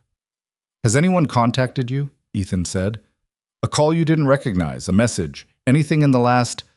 Victor's phone buzzed. Both of them looked at it. Victor looked at the screen. His face did something that Ethan didn't like. A brief collapse, very fast, before the control came back. He turned the screen so Ethan could read it. The message was from an unknown number. It was not long. We have your son. Don't call police. We'll call with the number. You know what this is about? Ethan read it twice. He straightened up and looked at the window, at his own faint reflection in the dark glass. Diane, behind him, made a sound very quietly that was not a word. Okay, Ethan said. Victor looked at him. What does that mean? It means we wait for the call, Ethan said. When it comes, you answer it. You listen. You don't negotiate. You don't make promises. You just listen, and you remember everything they say. The background sounds, the voices, the specific words. He looked at Victor. Can you do that? Yes, Victor said. He said it automatically, the way a capable man says yes when given a task. And then something shifted in his face. What are you going to… I'm going to make some preparations, Ethan said, while we wait. Preparations. Victor's voice had a quality in it that Ethan recognized. The voice of a man whose framework for the situation he's in does not include the category of person he's currently talking to, and who is beginning to understand that this is a gap in his framework rather than a gap in the person. What kind of preparations? The useful kind, Ethan said. I need your permission to access the estate's vehicle storage, the back bay, where the secondary vehicles are kept. Victor stared at him. Why? Because there's something in there I stored when I took this job, Ethan said. Something I brought with me in case I ever needed it. I never planned to need it. A long pause. Something, Victor said. Yes. Another pause, shorter. You have access, Victor said. The back vehicle bay was a separate structure from the main carport, a converted outbuilding from the estate's earlier configuration, now used for seasonal storage, and the two vehicles the family kept but rarely used, an older model Mercedes and a boat trailer with its hull covered in canvas. Ethan had parked an item in the far corner of this bay on his third day of employment, behind a metal shelving unit that nobody had reason to access, in a case that looked like it might contain tools or sporting equipment. He moved the shelving unit now with one hand and crouched in front of the case. It was black, medium-sized, the kind with reinforced corners and a pressure-release latch, the kind that serious photographers used and that certain other professionals used for different reasons. He pressed his thumb against the latch. The case opened. He looked at its contents for a moment without touching anything. Then he took a slow breath and began. The Glock 19 came out first. He ran his thumb along the frame, checked the slide, pressed the magazine release. The magazine was there, seated correctly. He'd checked it last 6 months ago, and the ammunition was still serviceable. He set it on the concrete floor and worked the slide twice to confirm the action was clean. It was. He set it aside. The second layer of the case held a compact medical kit, tourniquet, quick clot, trauma dressing, 2 syringes of epinephrine in sealed packaging, and a set of tools that had no civilian parallel, laid in custom foam cutouts with the precision of someone who'd packed and repacked this configuration many times in many places and knew exactly where each piece was without looking. He took out a small tactical light and clicked it once. The beam was clear and strong. I took out a radio earpiece and a compact transmitter barely larger than a book of matches. He put the earpiece in and pressed the transmitter's test button once. The quiet, clean tone in his ear confirmed it was functional. He took out a folding knife, opened and closed it twice. He put on a different jacket than the dress shirt he was wearing. a dark field jacket that had been folded in the case's bottom, worn enough to move quietly, with interior pockets that sat right. He transferred the Glock to the inside holster position. He clipped the knife. He pocketed the light and the radio. He stood up. He looked down at the uniform jacket folded on the concrete floor beside the case. He left it there. The call came at 9:47. Ethan was standing outside the study door when Victor's voice changed inside. The particular drop in register that meant the call had arrived. He pushed the door open and came in without knocking. Victor had his phone on speaker on the desk. His hands were flat on the desk surface, pressed down, and his face was doing the thing it did when he was applying all available control to a situation that wanted to break it. The voice from the phone was not what Ethan expected. He'd anticipated something performed, the deliberate roughness of men who'd watched too many movies about themselves. What came through the speaker instead was almost businesslike. A middle-aged voice, unhurried, with the particular flatness of someone who had made calls like this before and found them unremarkable. "Mr. Langford, I'm going to keep this brief because I think you're a man who appreciates brevity." "Where is my son?" Victor said. "He's fine. He's uncomfortable, but he's fine. Whether he stays that way depends on a conversation we're going to have." "What do you want?" "The merger you're completing. The Port Authority deal. There's a figure associated with the transaction that we've become aware of. The regulatory approval phase, the timeline, the specifics. We have a business interest in the outcome." A pause. "We're not asking for money. We're asking for a small adjustment to your testimony before the review board next Tuesday. A delay in your endorsement. A matter of 48 to 72 hours. Victor was very still. Ethan was watching him. He was also listening to the call with the other part of his attention, the part that was cataloging. Background, not silent, low mechanical hum, HVAC, possibly industrial. Periodic sound, regular interval, approximately every 40 to 50 seconds. Not traffic, not water, something rhythmic and large. "If I don't," Victor said. "We're patient men," the voice said, "but we're not infinitely patient. I need to speak with Blake. I need to hear his voice." A pause, then shuffling sounds, and then Blake's voice, hoarse, and underneath the hoarseness, a quality that Ethan's ear identified immediately as someone trying not to sound frightened and failing partway. "Dad, I'm okay. I'm sorry. I didn't... Blake, don't do what they want. Don't..." A sound that wasn't a word. Then Blake's voice was gone, and the businesslike voice was back. "Tuesday," the voice said. "We'll be in touch with the mechanism. Don't involve police. Mr. Langford, I want to be very clear about how unnecessary that would be." The call ended. The speaker made the soft click of disconnection, and then the room was silent, except for the clock, and the lamp's hum, and Victor's breathing, which was doing something irregular. "Victor," Ethan said. Victor looked at him. His eyes had the focused blankness of a man doing arithmetic he didn't want to do. "The merger's worth $3.2 billion, Victor said. "A 48-hour delay in my endorsement triggers a penalty clause. The whole deal could unravel." He pressed both hands harder against the desk. "Blake is my son." "I know. I know what these people are," Ethan said. Victor looked at him. "Can you..." He stopped. "I don't know what I'm asking." "Yes, you do," Ethan said. A long silence. "I need conditions," Ethan said. "Before I tell you what I can do, I need something from you." "Name it." "Emma's surgery," Ethan said. "Not the fund, not the timeline. I need it guaranteed, not in conversation. I need your attorney to draft a document tonight before I leave this property. A commitment to cover all costs associated with Emma's complete cardiac surgical procedure and recovery, regardless of what happens to my employment here, regardless of what happens tonight or after tonight, irrevocable." Victor stared at him. "You're negotiating," Victor said, and then, without heat, "Of course you are." "I'm protecting the only thing I have left to protect," Ethan said. "After Emma, I don't have conditions." A silence that lasted exactly long enough to mean that Victor had processed this and accepted it. "Call Whitfield," Victor said to Diane, who was still in the doorway. "Get him on the phone now. Tell him I need a binding medical care commitment drafted and sent to my email in the next 30 minutes.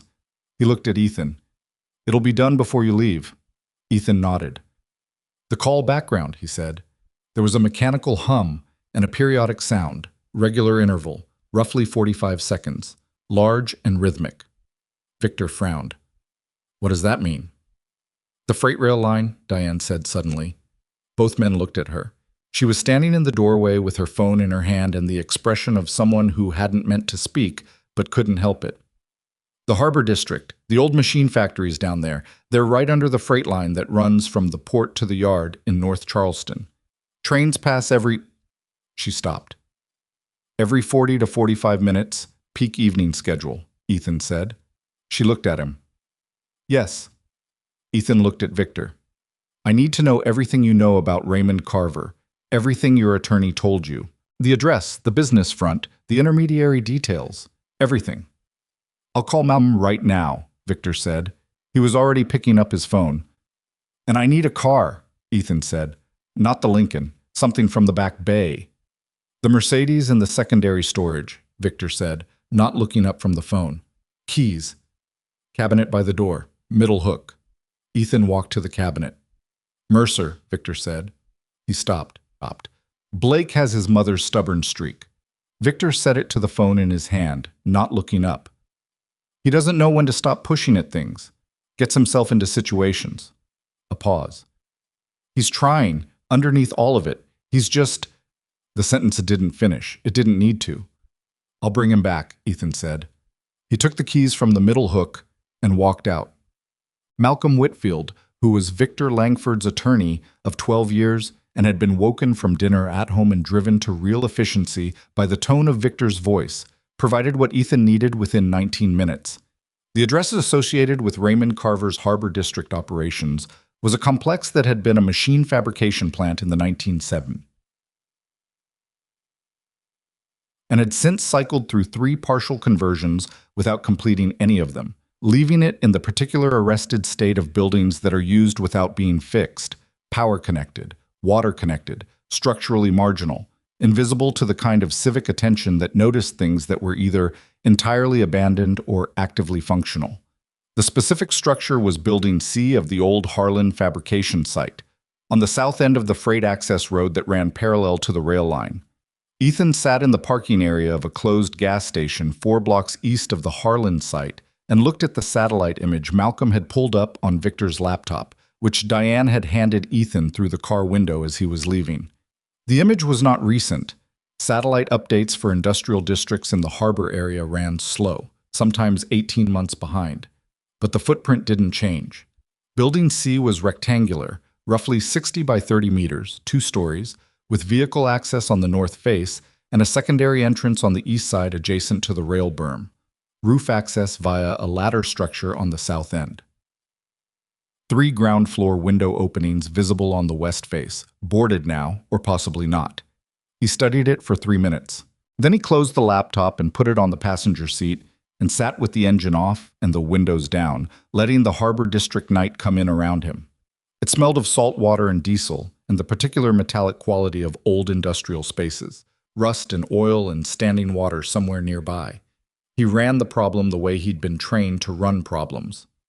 Unknowns. Number of personnel inside. Weapons. Blake's exact location within the structure. Whether they'd posted external observation. Knowns. Single confirmed voice on the call, suggesting a hierarchy, suggesting Carver or a lieutenant was running this. Operations like this in a space like this typically ran lean, 3 to 6 people for a custody situation. More than that created management problems. They weren't anticipating a response tonight. They believed they had 72 hours of negotiating space. That was the edge. They were thinking in days. He was thinking in hours. He got out of the car. He walked the 4 blocks to the Harlan site's perimeter, staying in the shadow of the rail berm, and he stood at the corner of the fence line and listened. The freight line above him was silent now, between trains. The building's HVAC system hummed at a register he could feel in his chest. A single light visible through the east entrance, not strong enough to be a work light, probably a portable unit. He moved along the fence line to the east side. The secondary entrance was a single steel door, heavy gauge, with a padlock that was not engaged. The hasp was closed, but the lock body hung open. Someone had gone in recently and either planned to come back out or had forgotten discipline. Both possibilities were useful. He stood at the door and listened for 40 seconds. Inside voices but distant, on the far side of the structure. 2 distinct registers, possibly 3. A sound that was probably a television or radio, turned low. Nothing close. He pressed his hand flat against the door and pushed it open 6 inches on slow, even pressure, letting the hinges speak if they were going to. They gave a faint sound at the 3-inch mark, then went quiet. He waited. Went quiet. He waited. No change in the voices inside. He went in. The interior of Building C was what he'd expected, a large open floor space from the original fabrication use, broken now by makeshift partitions, a construction of plywood and metal shelving that divided the space into rough sections. The floor was concrete, uneven in places where it had settled. The single light source was a battery-powered work lamp sitting on a stack of pallets near the center of the space, throwing a wide, flat glow that created hard shadow at the edges. He moved to the edge of the first shadow and held still. His eyes were adjusting. The voices were to his left, behind the plywood partition. 2 men talking about something that wasn't Blake, the casual conversation of men who were waiting and not particularly alert because nothing was supposed to happen yet.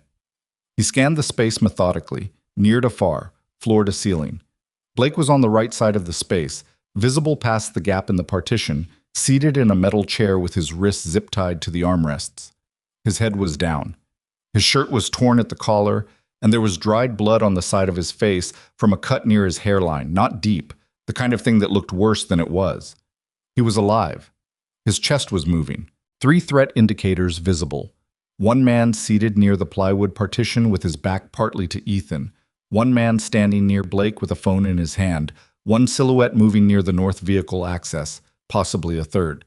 Ethan crouched behind a section of old shelving and ran the geometry for 7 seconds. The man near the north access was the variable. Moving, unpredictable interval, current trajectory would bring him toward the center of the space in approximately 30 seconds. The seated man near the partition was the closest threat. The man near Blake was the primary concern. He was within reach of Blake, which meant any noise, any alarm, any escalation that moved faster than Ethan could control had a bad geometry. The man near Blake needed to be first. Ethan moved.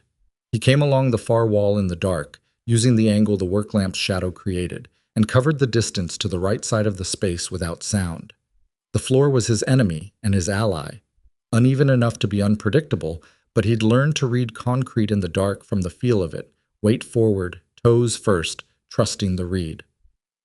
The man near Blake was looking at his phone. He didn't hear Ethan coming. He didn't hear Ethan arrive. What he experienced was a compression of the world, a hand on his collar, a movement that was fast and total, and then the concrete floor arriving, and then nothing. Ethan's knee on the man's back, his forearm at the man's neck, the pressure applied with clinical precision and released after 7 seconds when the body went slack, not dead, unconscious, 5 to 8 minutes. He lowered the man to the floor without sound. Blake's head came up. His eyes found Ethan in the dark and his mouth opened. Ethan put 1 finger to his lips. Blake closed his mouth.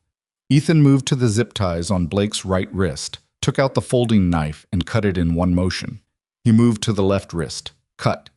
He helped Blake's hands to his sides because zip ties at the wrists meant reduced circulation and Blake's hands would be slow and clumsy for the next 30 seconds. Blake looked at him. His eyes were wide and there was blood drying on the side of his face, and he looked very young. Ethan leaned close to his ear. "Can you walk?" "Yes," Blake breathed. "Stay behind me. Don't make noise. Don't talk. Don't stop unless I stop." A nod. Ethan turned. The seated man near the partition had heard something. Not enough, not specific enough, but enough to change the quality of his attention. He was turning in his chair. Ethan crossed the distance between them in 4 steps. It was not elegant. The man got partially up and one hand came out in a motion that wasn't trained but was fast enough to catch Ethan's shoulder before Ethan got inside it, and they went sideways into the plywood partition, which gave a loud crack and collapsed partly. The man was bigger than he'd looked seated, and he had the particular durability of someone who'd been hit before and kept going, and for a moment, one honest, unsentimental moment, it was not clean. Ethan took a forearm across the jaw that rocked his head and tasted iron in his mouth. Then he got his position. It ended. He held the man against the collapsed partition for 5 seconds to confirm the stillness was complete. Then he straightened and turned. The third man, the one who'd been near the north access, was standing 10 feet away in the gap in the partition with a pistol raised and his face showing the expression of someone who had arrived at a situation 3 seconds after it changed and was catching up. They looked at each other. Ethan's hand was inside his jacket. The man's pistol was up. The work lamp between them threw its flat light across the space, and neither of them moved. "You should think very carefully," Ethan said. His voice was level. Not a performance, the actual voice of someone describing something factual. About the difference between where you are right now and where you want to be in 30 seconds. The man's pistol moved slightly. A tremor, barely visible. His eyes moved to the two men on the floor, then back to Ethan. "Who are you?" the man said. "Someone you don't want to test," Ethan said. "Put it down or raise it, but decide fast." A full 3 seconds. The pistol lowered, not dropped. The man set it on the concrete floor carefully, deliberately, with the composure of someone choosing the option that kept them breathing, and then straightened up with his hands open at his sides. Ethan looked at him. "Good," he said. "Stay down. On your knees." The man went to his knees. Ethan moved backward to where Blake was standing, took his arm, and walked him toward the east entrance. Blake moved without resistance, without sound, with the automatic compliance of someone whose body had decided that whoever was directing events right now was the correct person to follow. At the door, Ethan pushed it open, scanned the exterior, empty, the rail berm, the fence line, the dark beyond, and moved them through and out into the night air.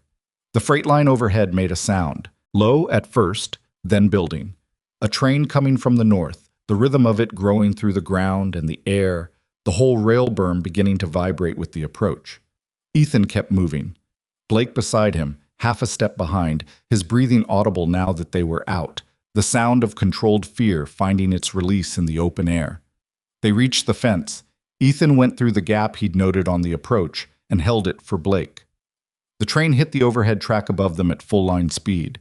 The sound was total, a physical wall of noise and vibration that pressed down on everything beneath it, and for 15 seconds the world was only that, the rail and the train and the percussion of it shaking the ground under their feet. Then it passed. The night came back. They were on the far side of the fence, in the shadow of the rail berm, and the Harlan site was behind them, and Blake was standing with both hands on his knees and his head down, breathing. Ethan stood beside him and listened back toward the building. Nothing pursuing, nothing moving. The man on his knees inside would stay there for a while yet. That particular kind of caution, once chosen, tended to hold until circumstances made it clearly unnecessary. Blake straightened up. He looked at Ethan.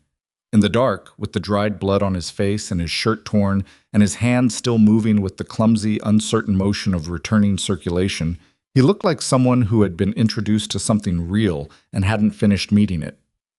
"Are you hurt?" Ethan said. Blake touched the side of his face where the blood was. "It's just—" He stopped. "No, I don't think so." He looked back at the building, then at Ethan. There were 3 of them. "Yes." "And you?" Blake stopped again. "Let's go," Ethan said. He turned and walked toward the car. Blake followed. The harbor district went on around them, dark and industrial and indifferent. The salt wind coming off the water 2 blocks south, carrying the smell of the ocean through the diesel and the rust. Blake walked half a step behind him the whole way, and he didn't say anything else until they reached the car. And even then, when he opened the passenger door and sat down and Ethan started the engine and pulled out onto the access road, the silence between them was not the silence of before, not the silence of 2 people in different categories of the same house, not the silence of a man who believed himself important and a man he'd decided was beneath noticing. It was a different kind of silence, heavier, more honest, the silence of a person who has had a category destroyed and has not yet built the one that replaces it.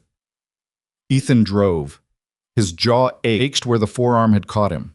He'd have a bruise by morning, and his right shoulder had taken the edge of the partition when they'd gone sideways into it, and it would be stiff tomorrow.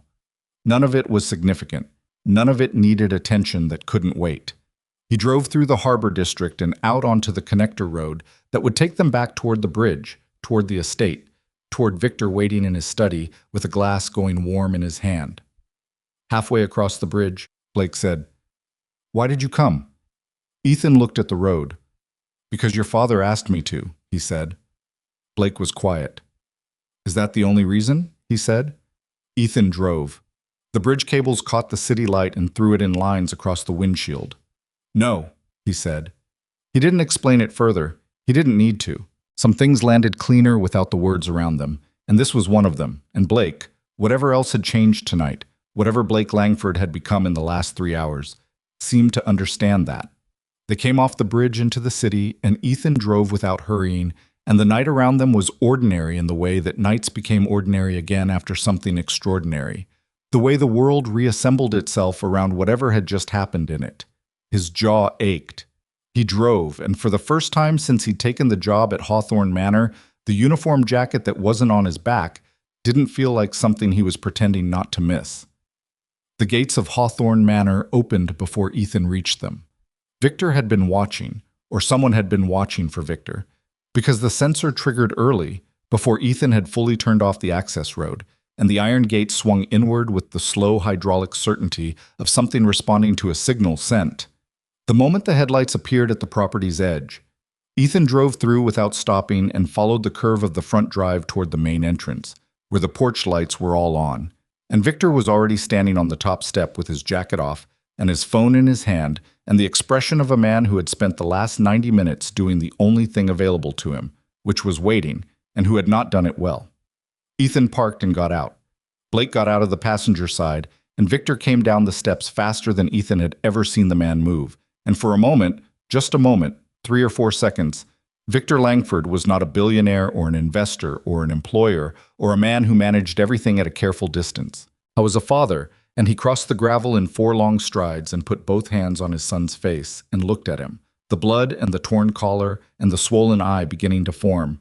And Blake stood very still and let himself be looked at, which was also new. "I'm okay," Blake said. His voice was rough. "I can see that," Victor said, which meant he could see the opposite, or the partial opposite, and was choosing to accept the statement anyway. He pulled Blake toward him once, brief, firm, the embrace of a man who didn't do it often, and then released him and stepped back and straightened, and by the time he straightened, most of what had crossed his face for those 3 seconds was gone again. He looked at Ethan. Ethan was standing beside the car. His jaw had stiffened during the drive, the bruise setting in, and he could feel the shoulder now in a way he couldn't during the operation, the way injuries announced themselves once the operational chemistry left the system. He stood straight regardless. Old habit. Victor looked at him for a long moment. He looked at the dark field jacket, not the uniform. He looked at the way Ethan was standing, which was slightly different from the way the driver stood. Not dramatically, just the weight distribution, the awareness, the quality of stillness that wasn't the stillness of a man at rest, but the stillness of a machine returned from use and not yet powered down. "Come inside," Victor said. Diane had coffee ready in the kitchen, which was where Victor took them rather than the study, and Ethan understood the choice. The study was where the problem had existed, and Victor was, among other things, a man who understood the symbolic geography of his own house. The kitchen was neutral. The kitchen was where you went when you needed to talk plainly. Blake sat at the kitchen island with a bag of ice against his eye and a mug of coffee he wasn't drinking, and the particular look of someone waiting to be talked about rather than to. Diane had cleaned the cut at his hairline with practiced efficiency and declared it not requiring stitches with the authority of a woman who had been managing this household long enough to have made that call before. Victor sat across from Blake. Ethan sat at the end of the island, slightly apart, which was where he always sat when he was in this room, and not purely operational. "Tell me what happened," Victor said to Blake. Blake's eyes moved to Ethan for a half second, then back to his father. "I went to make a bet," Blake said. "Not through the usual, through the app. Darius's gym has a guy who runs a side thing, private, better lines. I've used him twice before." "You've used him twice before," Victor said. Flat. "Yeah." Blake's jaw tightened. I know what you're going to say." "I'm not going to say anything yet. Keep going." "The guy wasn't there. Someone else was there, said they were covering for him. I should have left." Blake moved the ice bag, set it on the counter, picked it up again. They offered me a deal on a game tonight. Big line, favorable. I put down more than I should have, and then they took me into the back to wait for confirmation, and then he stopped. Then, Victor said, then it wasn't about the bet anymore. Blake's voice dropped half a register. They knew who I was. They knew who you were. They mentioned Carver. They said Carver hadn't forgotten, that the last payment was partial. He looked at his father. Was it? No, Victor said. It wasn't partial. The full amount was transferred. They said it was partial. They said what serves their current purpose, Victor said, which is to establish a reason to pressure me that sounds like a debt rather than what it is. What is it? Leverage, Ethan said. Both of them looked at him. The merger endorsement, Ethan said. That's worth more to them than any gambling debt. The debt was the original hook. This, he paused. This was planned. Not tonight specifically, but the structure of it. Finding a way to get something with your name on it and using it to reach your father when the merger was close. Blake stared at him. They planned this around me. Around access to your father, Ethan said. You were the mechanism. You weren't the point. This landed on Blake in a way that was visible. Not painfully, but with the particular specific weight of a thing that reordered how you understood yourself in a situation. He looked at the mug. He turned it once in his hands. How many were there? Victor asked Ethan. 3 inside, possibly a 4th unaccounted for. I had a partial sightline on the north access before I went in, and there may have been someone in the vehicle bay. If there was, they didn't engage. 3-1, Victor said. Yes. Victor was quiet for a moment. And you? He stopped. I'm trying to figure out how to ask this. Ask it. How much of what happened in there was there risk, real risk? Ethan thought about the forearm across his jaw, about the 3 seconds in the doorway with the pistol, about the fact that the third man had made the right choice, but had been close enough to the wrong one that the margin was real. Yes, he said, there was risk. But you went anyway. We had a conditional agreement, Ethan said. I don't like leaving conditional agreements conditional. Victor made a sound that wasn't quite a laugh and wasn't quite not one. He pressed both hands flat on the counter and looked at them. Ethan, he said. And the use of the first name was notable. Not Mercer, not the driver, not the formal removal. Ethan. I need to understand something, and I need you to answer me plainly. All right. What are you exactly? Victor looked up. Not what the file says, not Navy, Special Operations Classified. I can read words. I need to understand what kind of person walks into an active criminal situation with 3 armed men and comes out with my son and a bruised jaw, and nothing worse. And I need to understand it because I have decisions to make, and I can't make them without knowing what I'm dealing with. The kitchen was quiet. The refrigerator cycled on and made its low hum, and the clock on the wall did its work, and Blake was very still on his stool. Ethan looked at Victor. I was a SEAL for 12 years, he said. Tier 2 for the first 6. The last 6 were different. Different how? The kind of different that doesn't have a public name, Ethan said.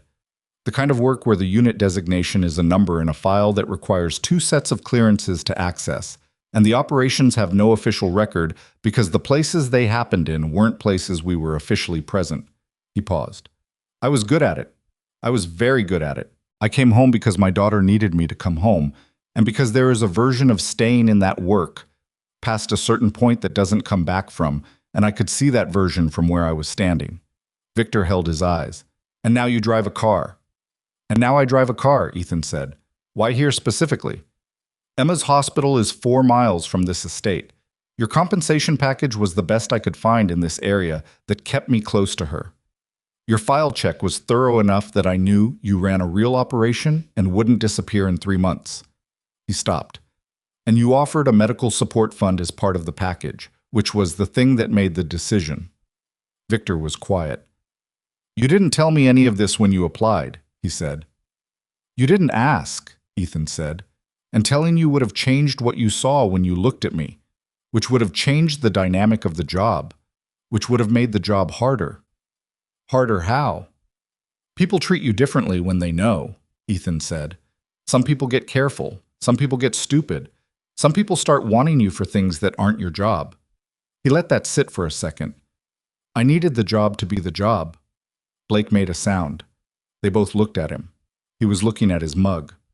I made it harder, Blake said. It wasn't a question. Nobody answered, which was its own answer. I didn't know, Blake said.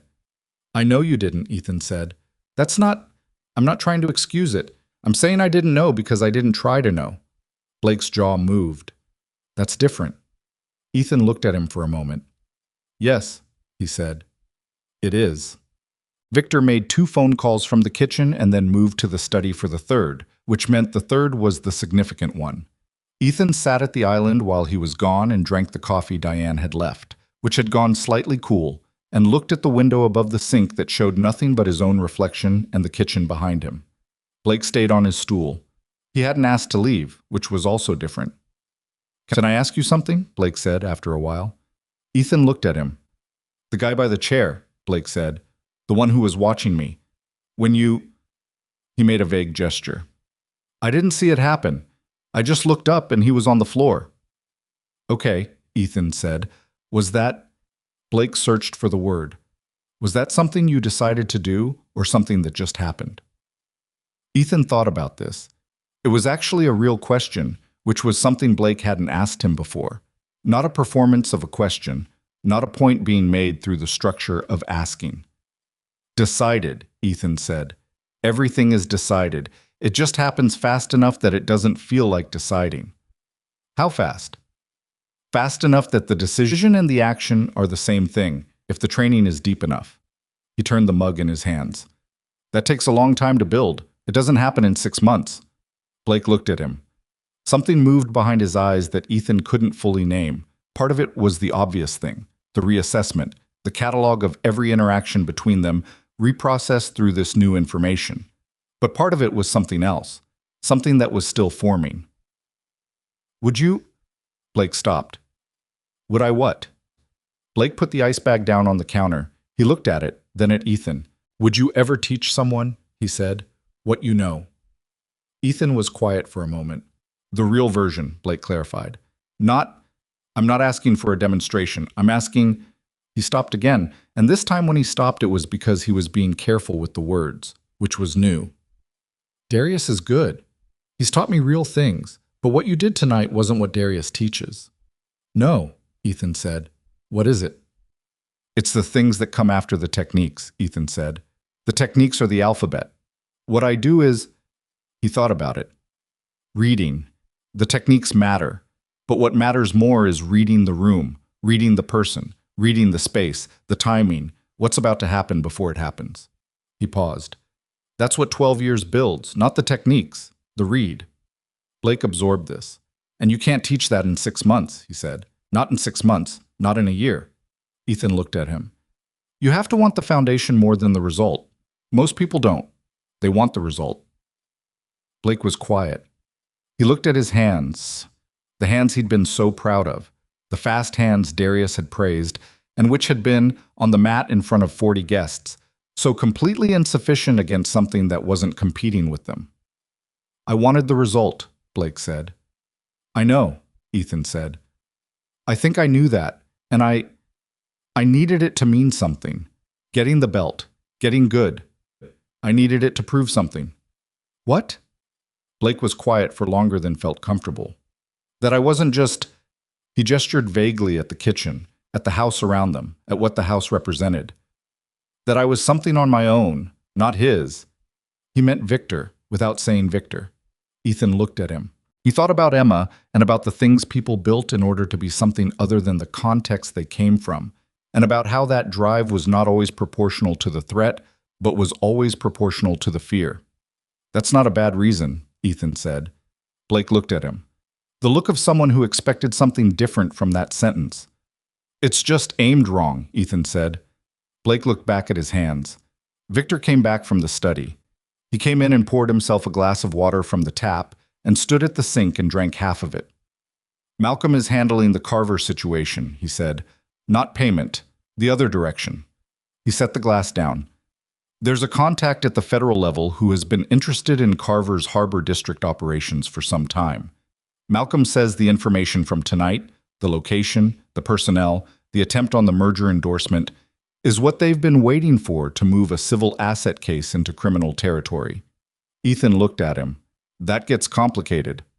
I know, Malcolm knows. We're threading it carefully. Victor turned from the sink. Blake won't be named in the initial contact, neither will you. He paused. If that changes, I'll tell you before it happens. I'm not concerned about my name, Ethan said. I know you're not, Victor said. I am. Silence. The document, Ethan said.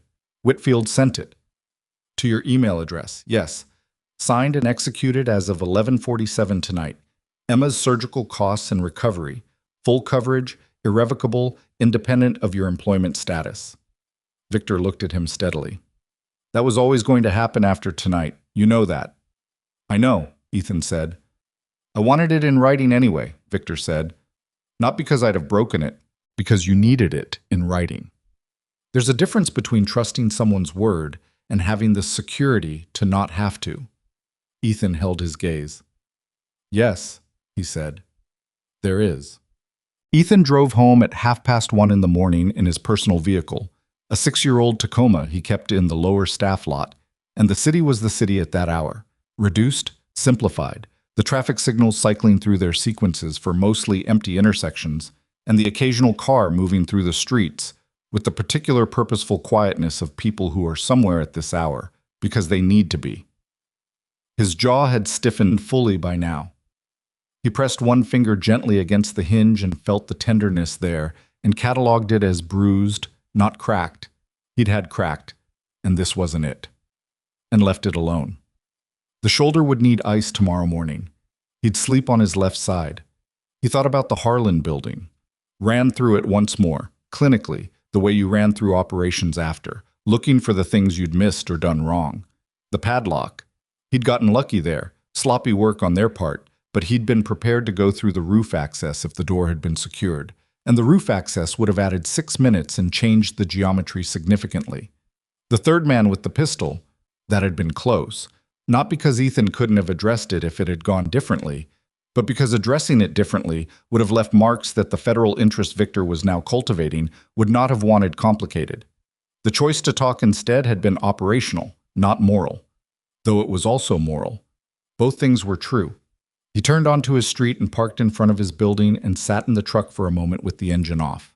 The apartment was dark, except for the nightlight in the hallway that they kept on, because Emma sometimes needed water in the night, and the nightlight helped her navigate without waking her grandmother, who was asleep in the second bedroom, and who would have left the chain off the front door because she always did when Ethan was coming back late.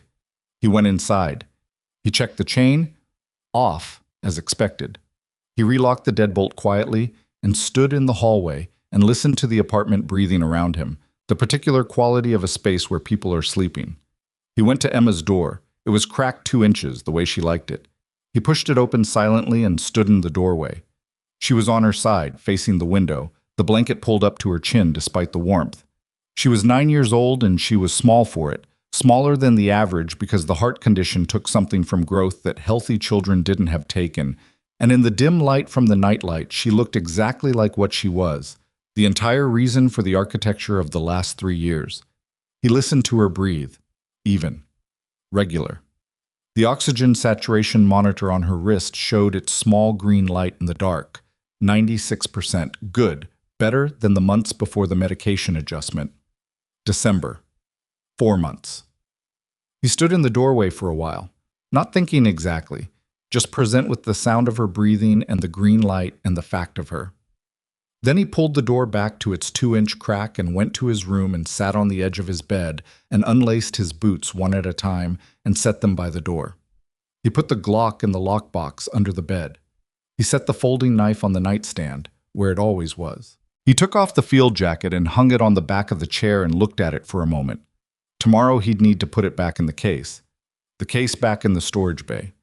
The storage bay back to looking like nothing. He lay down. The shoulder protested. He adjusted to his left side. The jaw ached with a low, steady pulse that he knew from experience would be worse in the morning and then better by afternoon. He looked at the ceiling.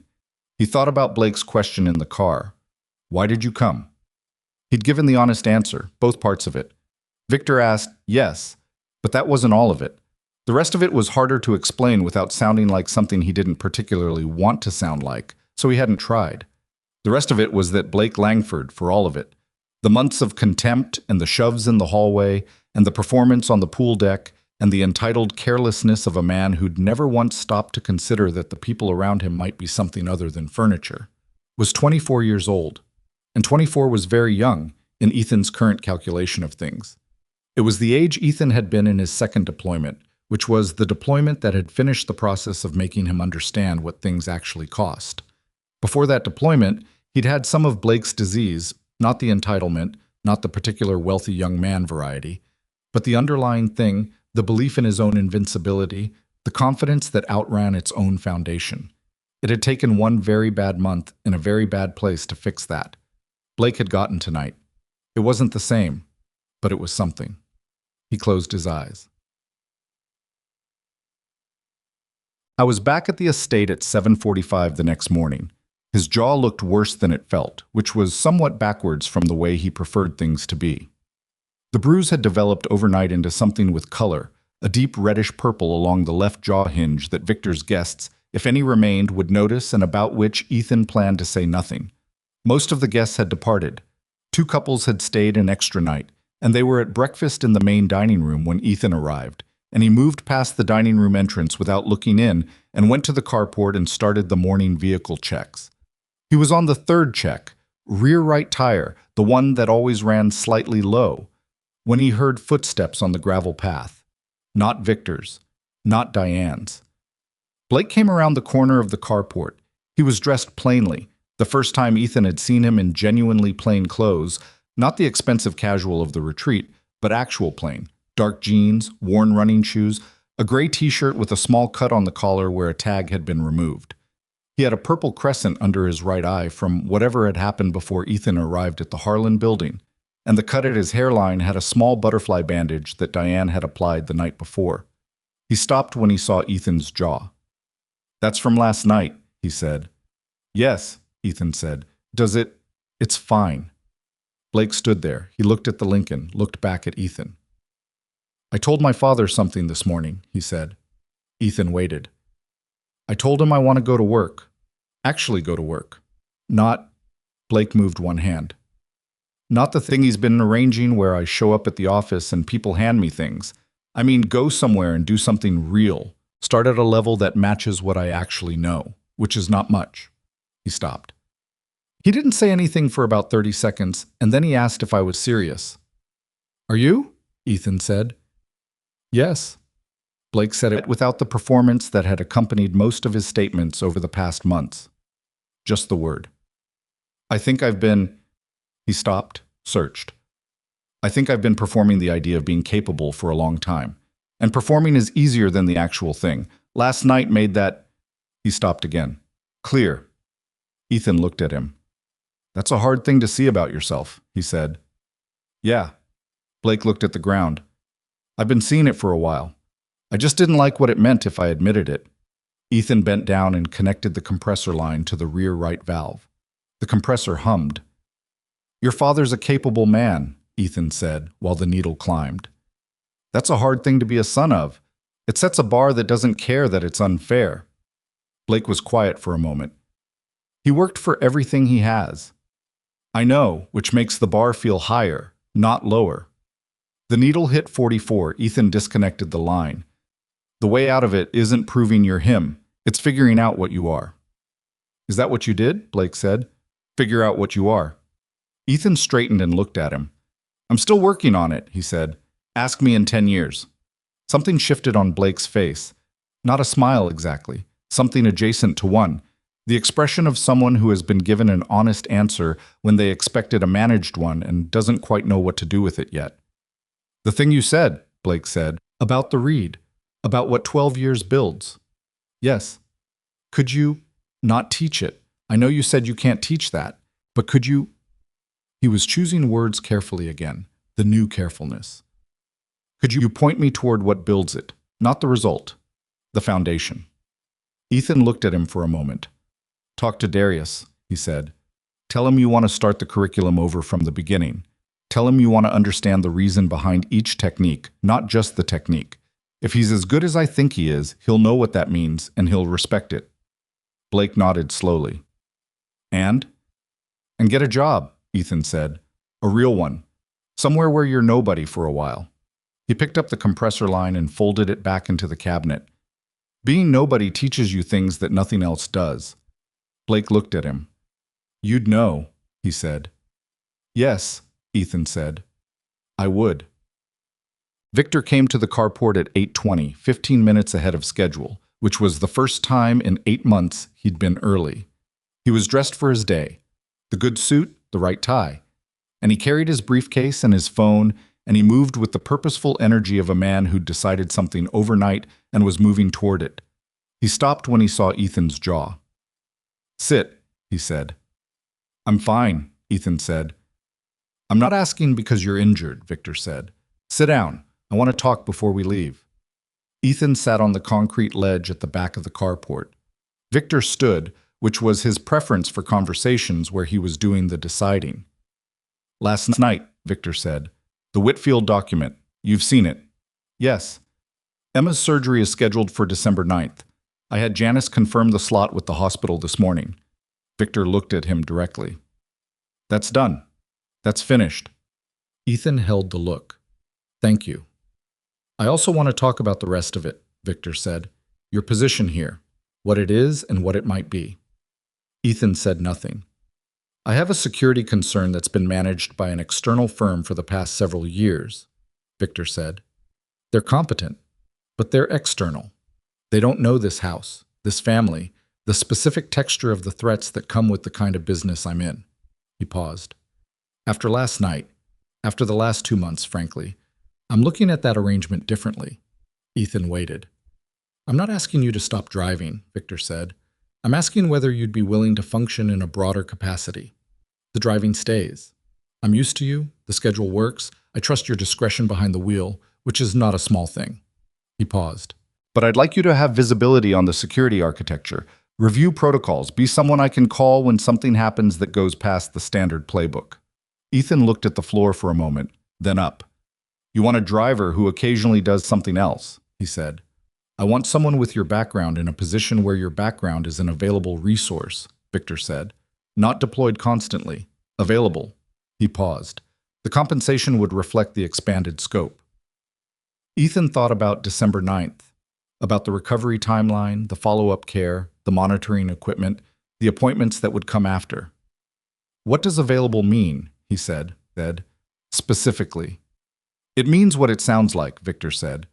"You go about your normal work. When something arises that falls within your particular competencies, I have the option to bring you in on it before it becomes what last night was." "That's a reasonable request," Ethan said. "Is that a yes?" "It's a yes with a condition," Ethan said. Victor looked at him. "Name it." "When I say no," Ethan said, "it means no. I'm not contracted. I'm not on call 24 hours. I have a daughter who will need care after December, and she comes before your security architecture, before the merger, before anything else on this property." He held Victor's gaze. "That's not negotiable." Victor held the gaze back for a long moment. "Agreed," he said, "without reservation." "Then yes," Ethan said. Victor nodded once. He picked up his briefcase from where he'd set it on the Lincoln's trunk. 8:30 departure, he said. "I've got a 9 o'clock." "I know," Ethan said, and stood. He opened the driver's door and adjusted the mirror, a 1/4 degree, the way it needed to be, and checked the interior temperature, 68 degrees. He opened the rear door for Victor, who got in without looking at the mechanism of it, the way people get into cars without noticing the door. Ethan went around to the driver's side. He got in. He started the engine. In the rearview mirror, Victor was looking at something on his tablet with the focused blankness of a man doing math. Normal. The normal morning, the normal drive, the normal distance between driver and passenger. Except not entirely. The thing that had been between them, the managed invisibility of their arrangement, the careful performance of Ethan as furniture and Victor as the man furniture existed to serve, that specific fiction had been retired. What replaced it was less comfortable in some ways and more honest in all of them. Two men who knew what the other was, which was always more complicated than the alternative. Ethan pulled out of the carport and down the front drive, and the gates opened as he reached them, and the city opened as he reached it. Charleston in the morning, with its particular quality of light off the water, gold and diffused through the humidity, and he drove. His jaw ached. He drove. Somewhere across the city, in a building that would open its doors at 8:30, a pediatric cardiologist was reviewing the December surgical schedule, and Emma Mercer's file was in the stack with the others. 9 years old, VSD with secondary complications, pre-op assessment complete, procedure scheduled. The light ahead turned red. Ethan stopped. He sat at the light and thought about nothing in particular and everything simultaneously, the way he always had, the way the years had built him. Present, attentive, hands loose on the wheel, pulse at 62. The light turned green. He drove. 3 weeks after the night at the Harlan Building, Raymond Carver was arrested at a storage facility in North Charleston. Ethan read about it in a brief item buried in the local news section of the Post and Courier, 4 paragraphs with no byline, the kind of article that appeared when federal authorities wanted something documented without wanting it discussed. The charges listed were dry and bureaucratic: racketeering, criminal conspiracy, witness tampering, the kind of language that translated, in plain terms, to a man whose operation had finally attracted enough documented attention to justify the paperwork. The article mentioned a cooperative witness and an ongoing investigation into Harbor District commercial properties. It did not mention Blake Langford. It did not mention Victor Langford. It did not mention a black Mercedes or an east side entrance with an unlatched padlock or a man on his knees with his hands open at his sides. Ethan folded the paper and put it in the recycling bin under the kitchen counter and made himself a second cup of coffee and did not think about it again. What he thought about, in the days that followed, was December 9th. The date had taken on a physical quality in his mind. Not a number anymore, but a weight. The way important dates became weights in the period before them, pressing down on everything beneath them in the calendar. I went about his work at the estate and his evenings at home and his Tuesday-Thursday sessions at the North Charleston gym, and underneath all of it, steady as a current, December 9th moved closer. Emma had her preoperative cardiology appointment on a Wednesday in October. Ethan drove her himself, in the Tacoma, with Emma in the passenger seat. She'd graduated from the booster 2 months ago and was still in the phase of finding the regular seatbelt novel, enough to adjust it 3 times before she settled, and her grandmother in the back with a crossword puzzle she wasn't doing. Emma looked out the window at the city with the particular wide focus attention of a child who found most things worth looking at, and she talked. The way she talked when she was in the car, in a running, loosely organized monologue that touched a classroom argument about something, a book she was reading, a question about whether dolphins slept. "Do they?" she said. "Yes," Ethan said, "differently than us. Half their brain stays awake." Emma considered this. That sounds exhausting. Probably feels normal if you've always done it. She looked at him. She had the look she got sometimes, the look that reminded him she was 9, and also, somehow, older than 9 in the specific way that children who'd spent time in and around hospitals sometimes were, fluent in a seriousness that other kids her age didn't carry yet. "Are you nervous?" she said. He said, "About the surgery." He drove. "Yes," he said.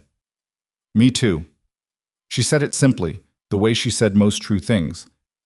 "But I'm more nervous that they'll make me wear those socks." "The compression socks? They're ugly. They're functional. Can't something be functional and not ugly?" He drove another block. "That's a fair point," he said. She went back to the window. Her grandmother made a sound in the back seat that might have been a suppressed laugh. The cardiologist's name was Dr. Anita Reyes, and she had been Emma's doctor for 2 years.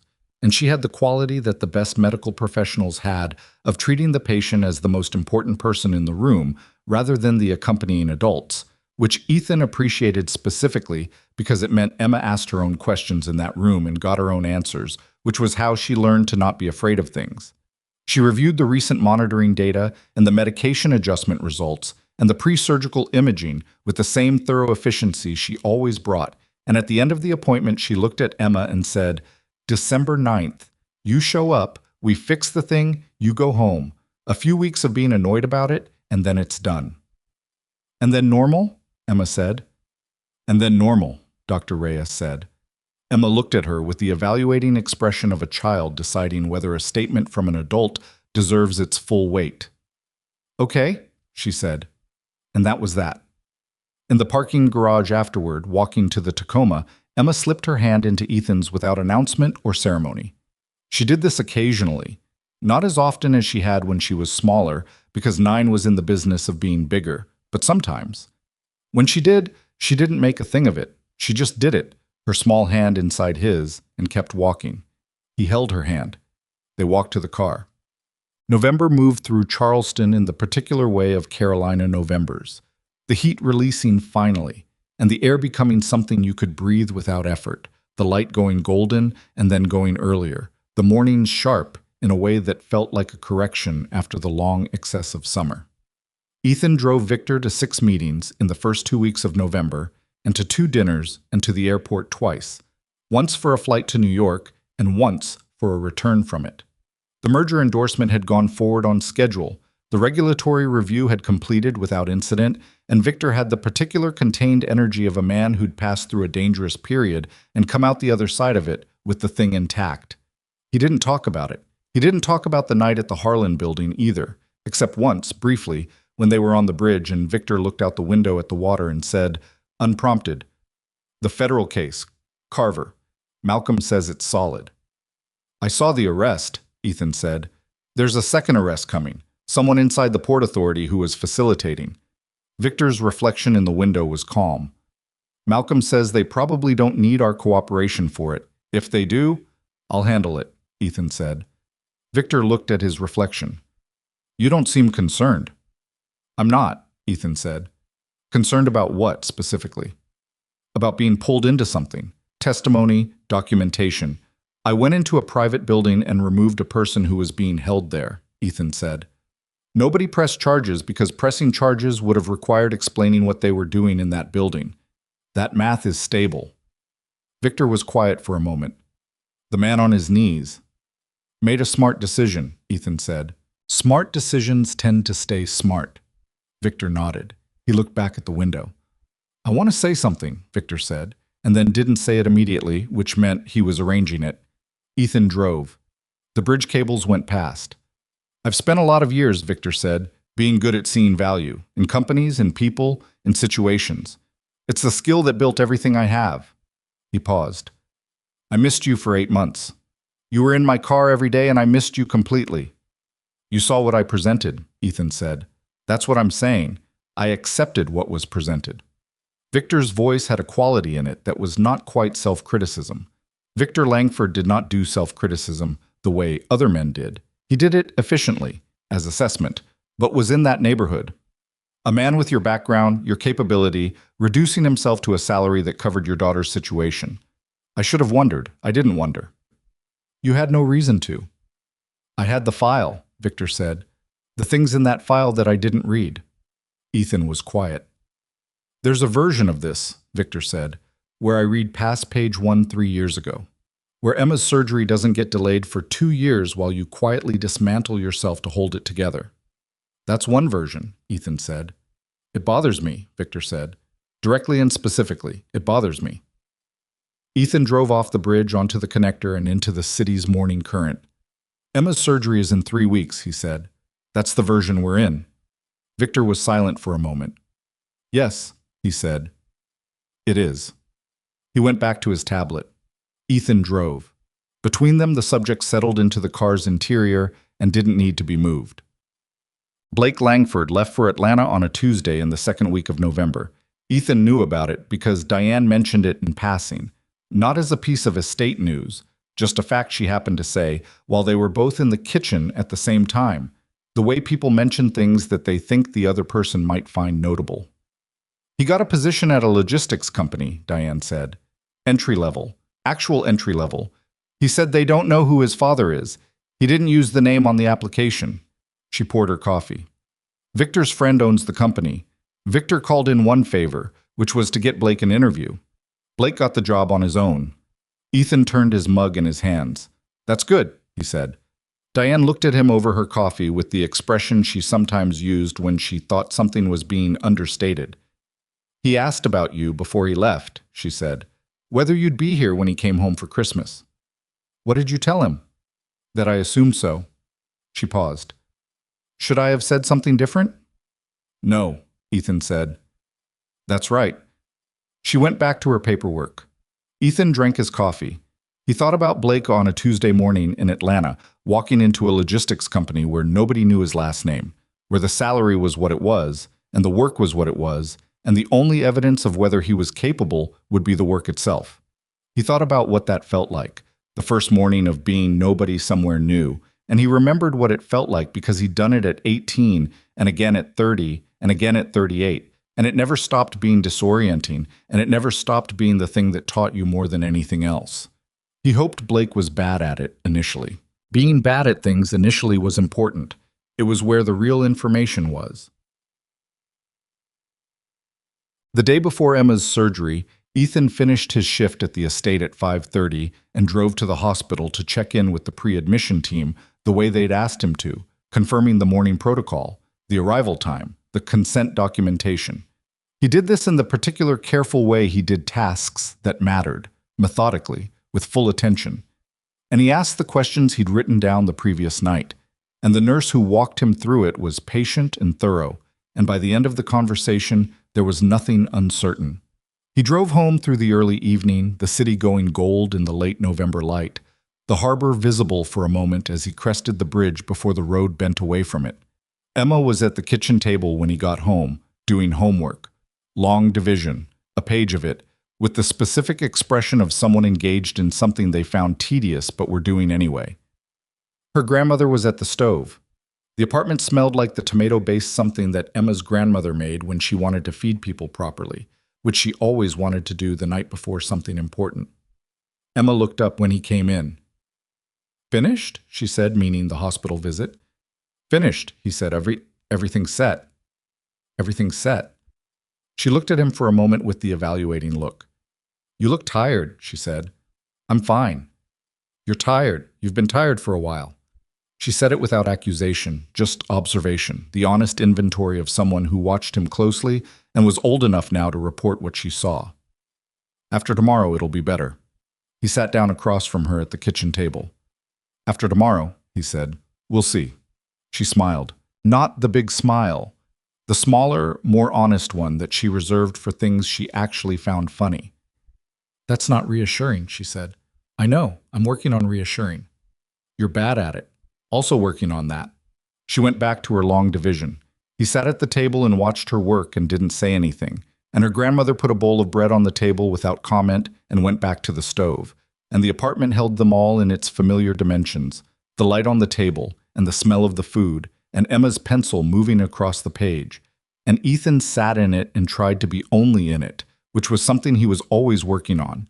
The ability to be fully in the moment he was in rather than the next one, or the last one, or the operational overview of all of them. He almost got there. December 9th. They arrived at the hospital at 5:50 in the morning. Emma was in her coat and the blue knit hat she'd chosen herself, and was quiet in the particular way of someone who had decided to be composed and was holding to it with both hands. She held Ethan's hand in the elevator. She did not comment on the compression socks when the nurse brought them, though her expression communicated her position clearly. They took her at 7:15. Ethan stood in the hallway and watched the doors close after the gurney, and then he turned and walked back to the waiting area and sat down in a chair near the window. His mother-in-law, Emma's grandmother, Sandra, a small composed woman from Savannah, who had been the architecture of Emma's daily life since Emma's mother had left when Emma was 3, and who had never once mentioned this sacrifice as if it were one, sat 2 chairs away with a book she wasn't reading.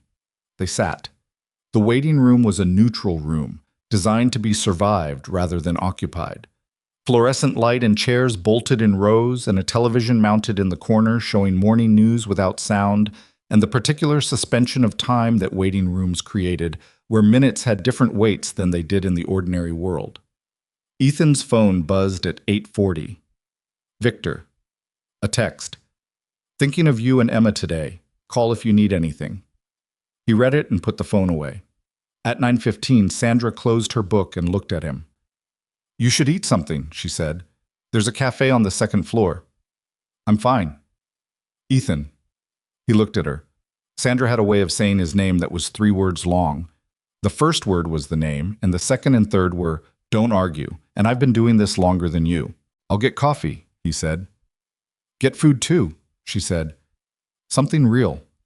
He went to the second floor cafe and got coffee and a sandwich. He ate without tasting it, standing at the window that looked out over the hospital's east courtyard, a small square of grass and a concrete bench and a tree that had lost most of its leaves. He thought about the surgery, ran through what he knew of it, the technical language Dr. Reyes had used, the diagrams she'd shown them, the ventricular septal defect that had been present since Emma's birth, a hole in the wall between the heart's lower chambers that had been managed and monitored and compensated for and which was today, finally, being closed. He had read about it extensively, the way he read about everything that mattered to him, thoroughly, technically, all the way through. He understood the procedure at the level a non-surgeon could understand it. He understood the risks and the statistics and the recovery timeline. Understanding it did not help particularly. He went back downstairs. Sandra looked at his hands when he came back to the chair. He had the coffee. He didn't have the sandwich. She didn't say anything. They sat. Dr. Reyes came out at 11:47. Ethan saw her come through the double doors at the far end of the waiting room, and he was standing before he'd decided to stand, the way the body moved ahead of the mind when the moment it had been bracing for arrived. Sandra stood beside him. Dr. Reyes crossed the waiting room. She was still in her surgical cap. Her expression was the expression of someone who had news and was carrying it carefully because they understood its weight. She stopped in front of them. She said, "It went well. Better than projected. The defect was accessible and the repair is clean. She's in recovery and she's doing exactly what we want her to do." Ethan heard those words in the order they came and processed them, and for a moment, a real, unguarded moment of the kind he very rarely had anymore, something in him gave way. Not dramatically, not visibly, or barely visibly.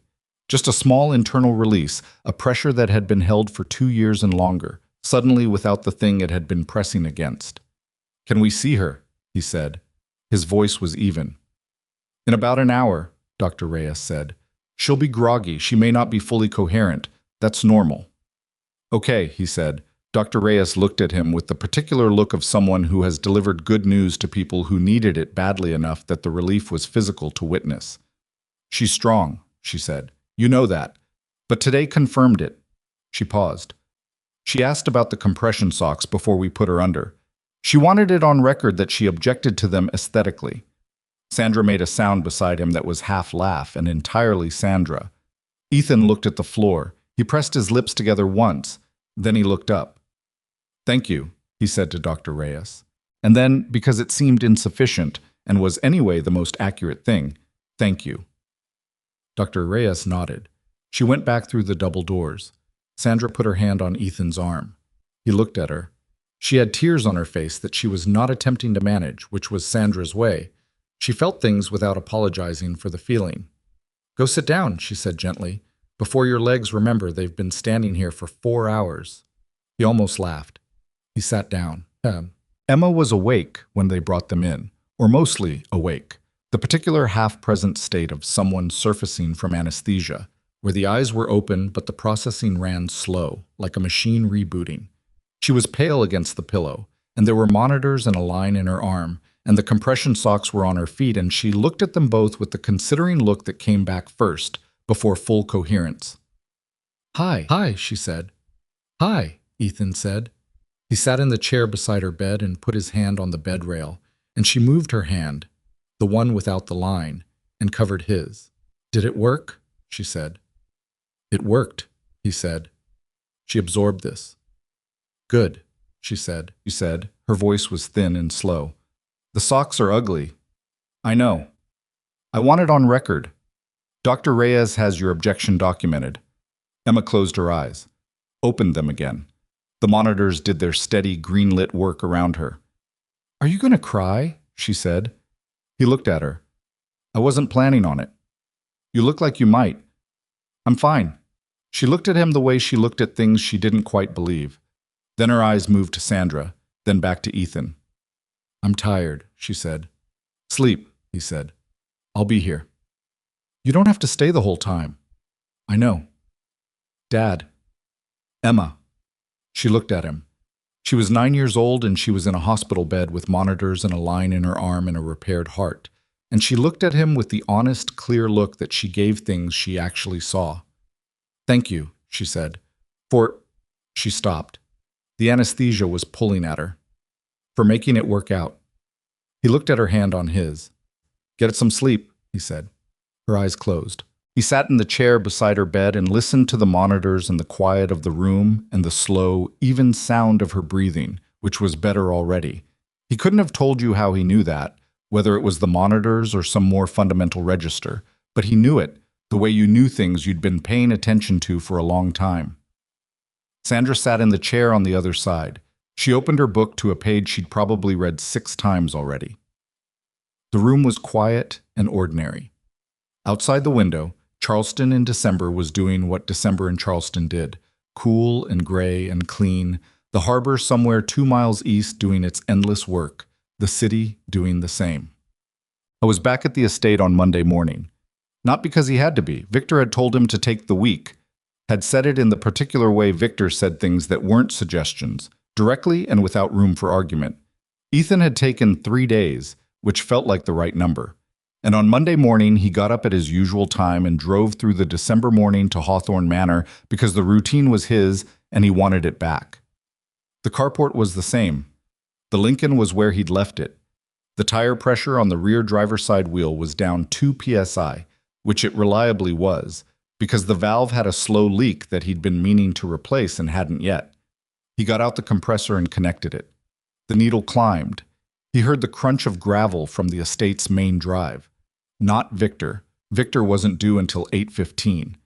The footsteps came around the corner of the carport with a pace he didn't immediately recognize. Then he did.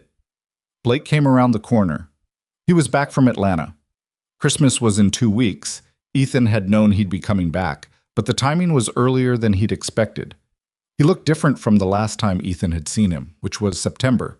Not transformed. That kind of change was slower and didn't announce itself in appearances. But something about the way he held himself had shifted. Less of the performing, more of the actual weight of a person just being present in their own space. He was also carrying 2 cups of coffee, which was new. He held one out. Ethan looked at it. Marguerite made a full pot, Blake said. I figured... He stopped. Tried again. How's Emma? Ethan disconnected the compressor and took the coffee. She's doing well, he said. She came home Thursday. She's in bed complaining about the recovery restrictions, which the doctor says is the correct behavior at this stage. Something in Blake's face moved. Good, he said. That's... He stopped, and Ethan could see him deciding whether to go further with it. I'm glad she's okay. Thank you, Ethan said. They stood in the carport with the coffee. The morning was cold by Charleston standards. Not cold by most standards, but cold enough that the air was clear and the breath was faintly visible, and the light had that quality it only got in winter. Atlanta's hard, Blake said after a while. Not complaining, reporting. Yes, Ethan said. The work is boring, like genuinely, specifically boring. Spreadsheets and logistics software and a lot of meetings about things I don't fully understand yet. He drank his coffee. My direct supervisor is 26, and she's very good at her job, and she has absolutely no idea who I am, which... He paused. Which was the point. Yes, Ethan said. It's hard, Blake said again. I'm bad at half of it. Also the point, Ethan said. Blake looked at him. I know, he said. I know it is. That doesn't make it easier. Nothing useful is easy at first, Ethan said. Easy means you're not in the part where you're learning anything. Blake was quiet.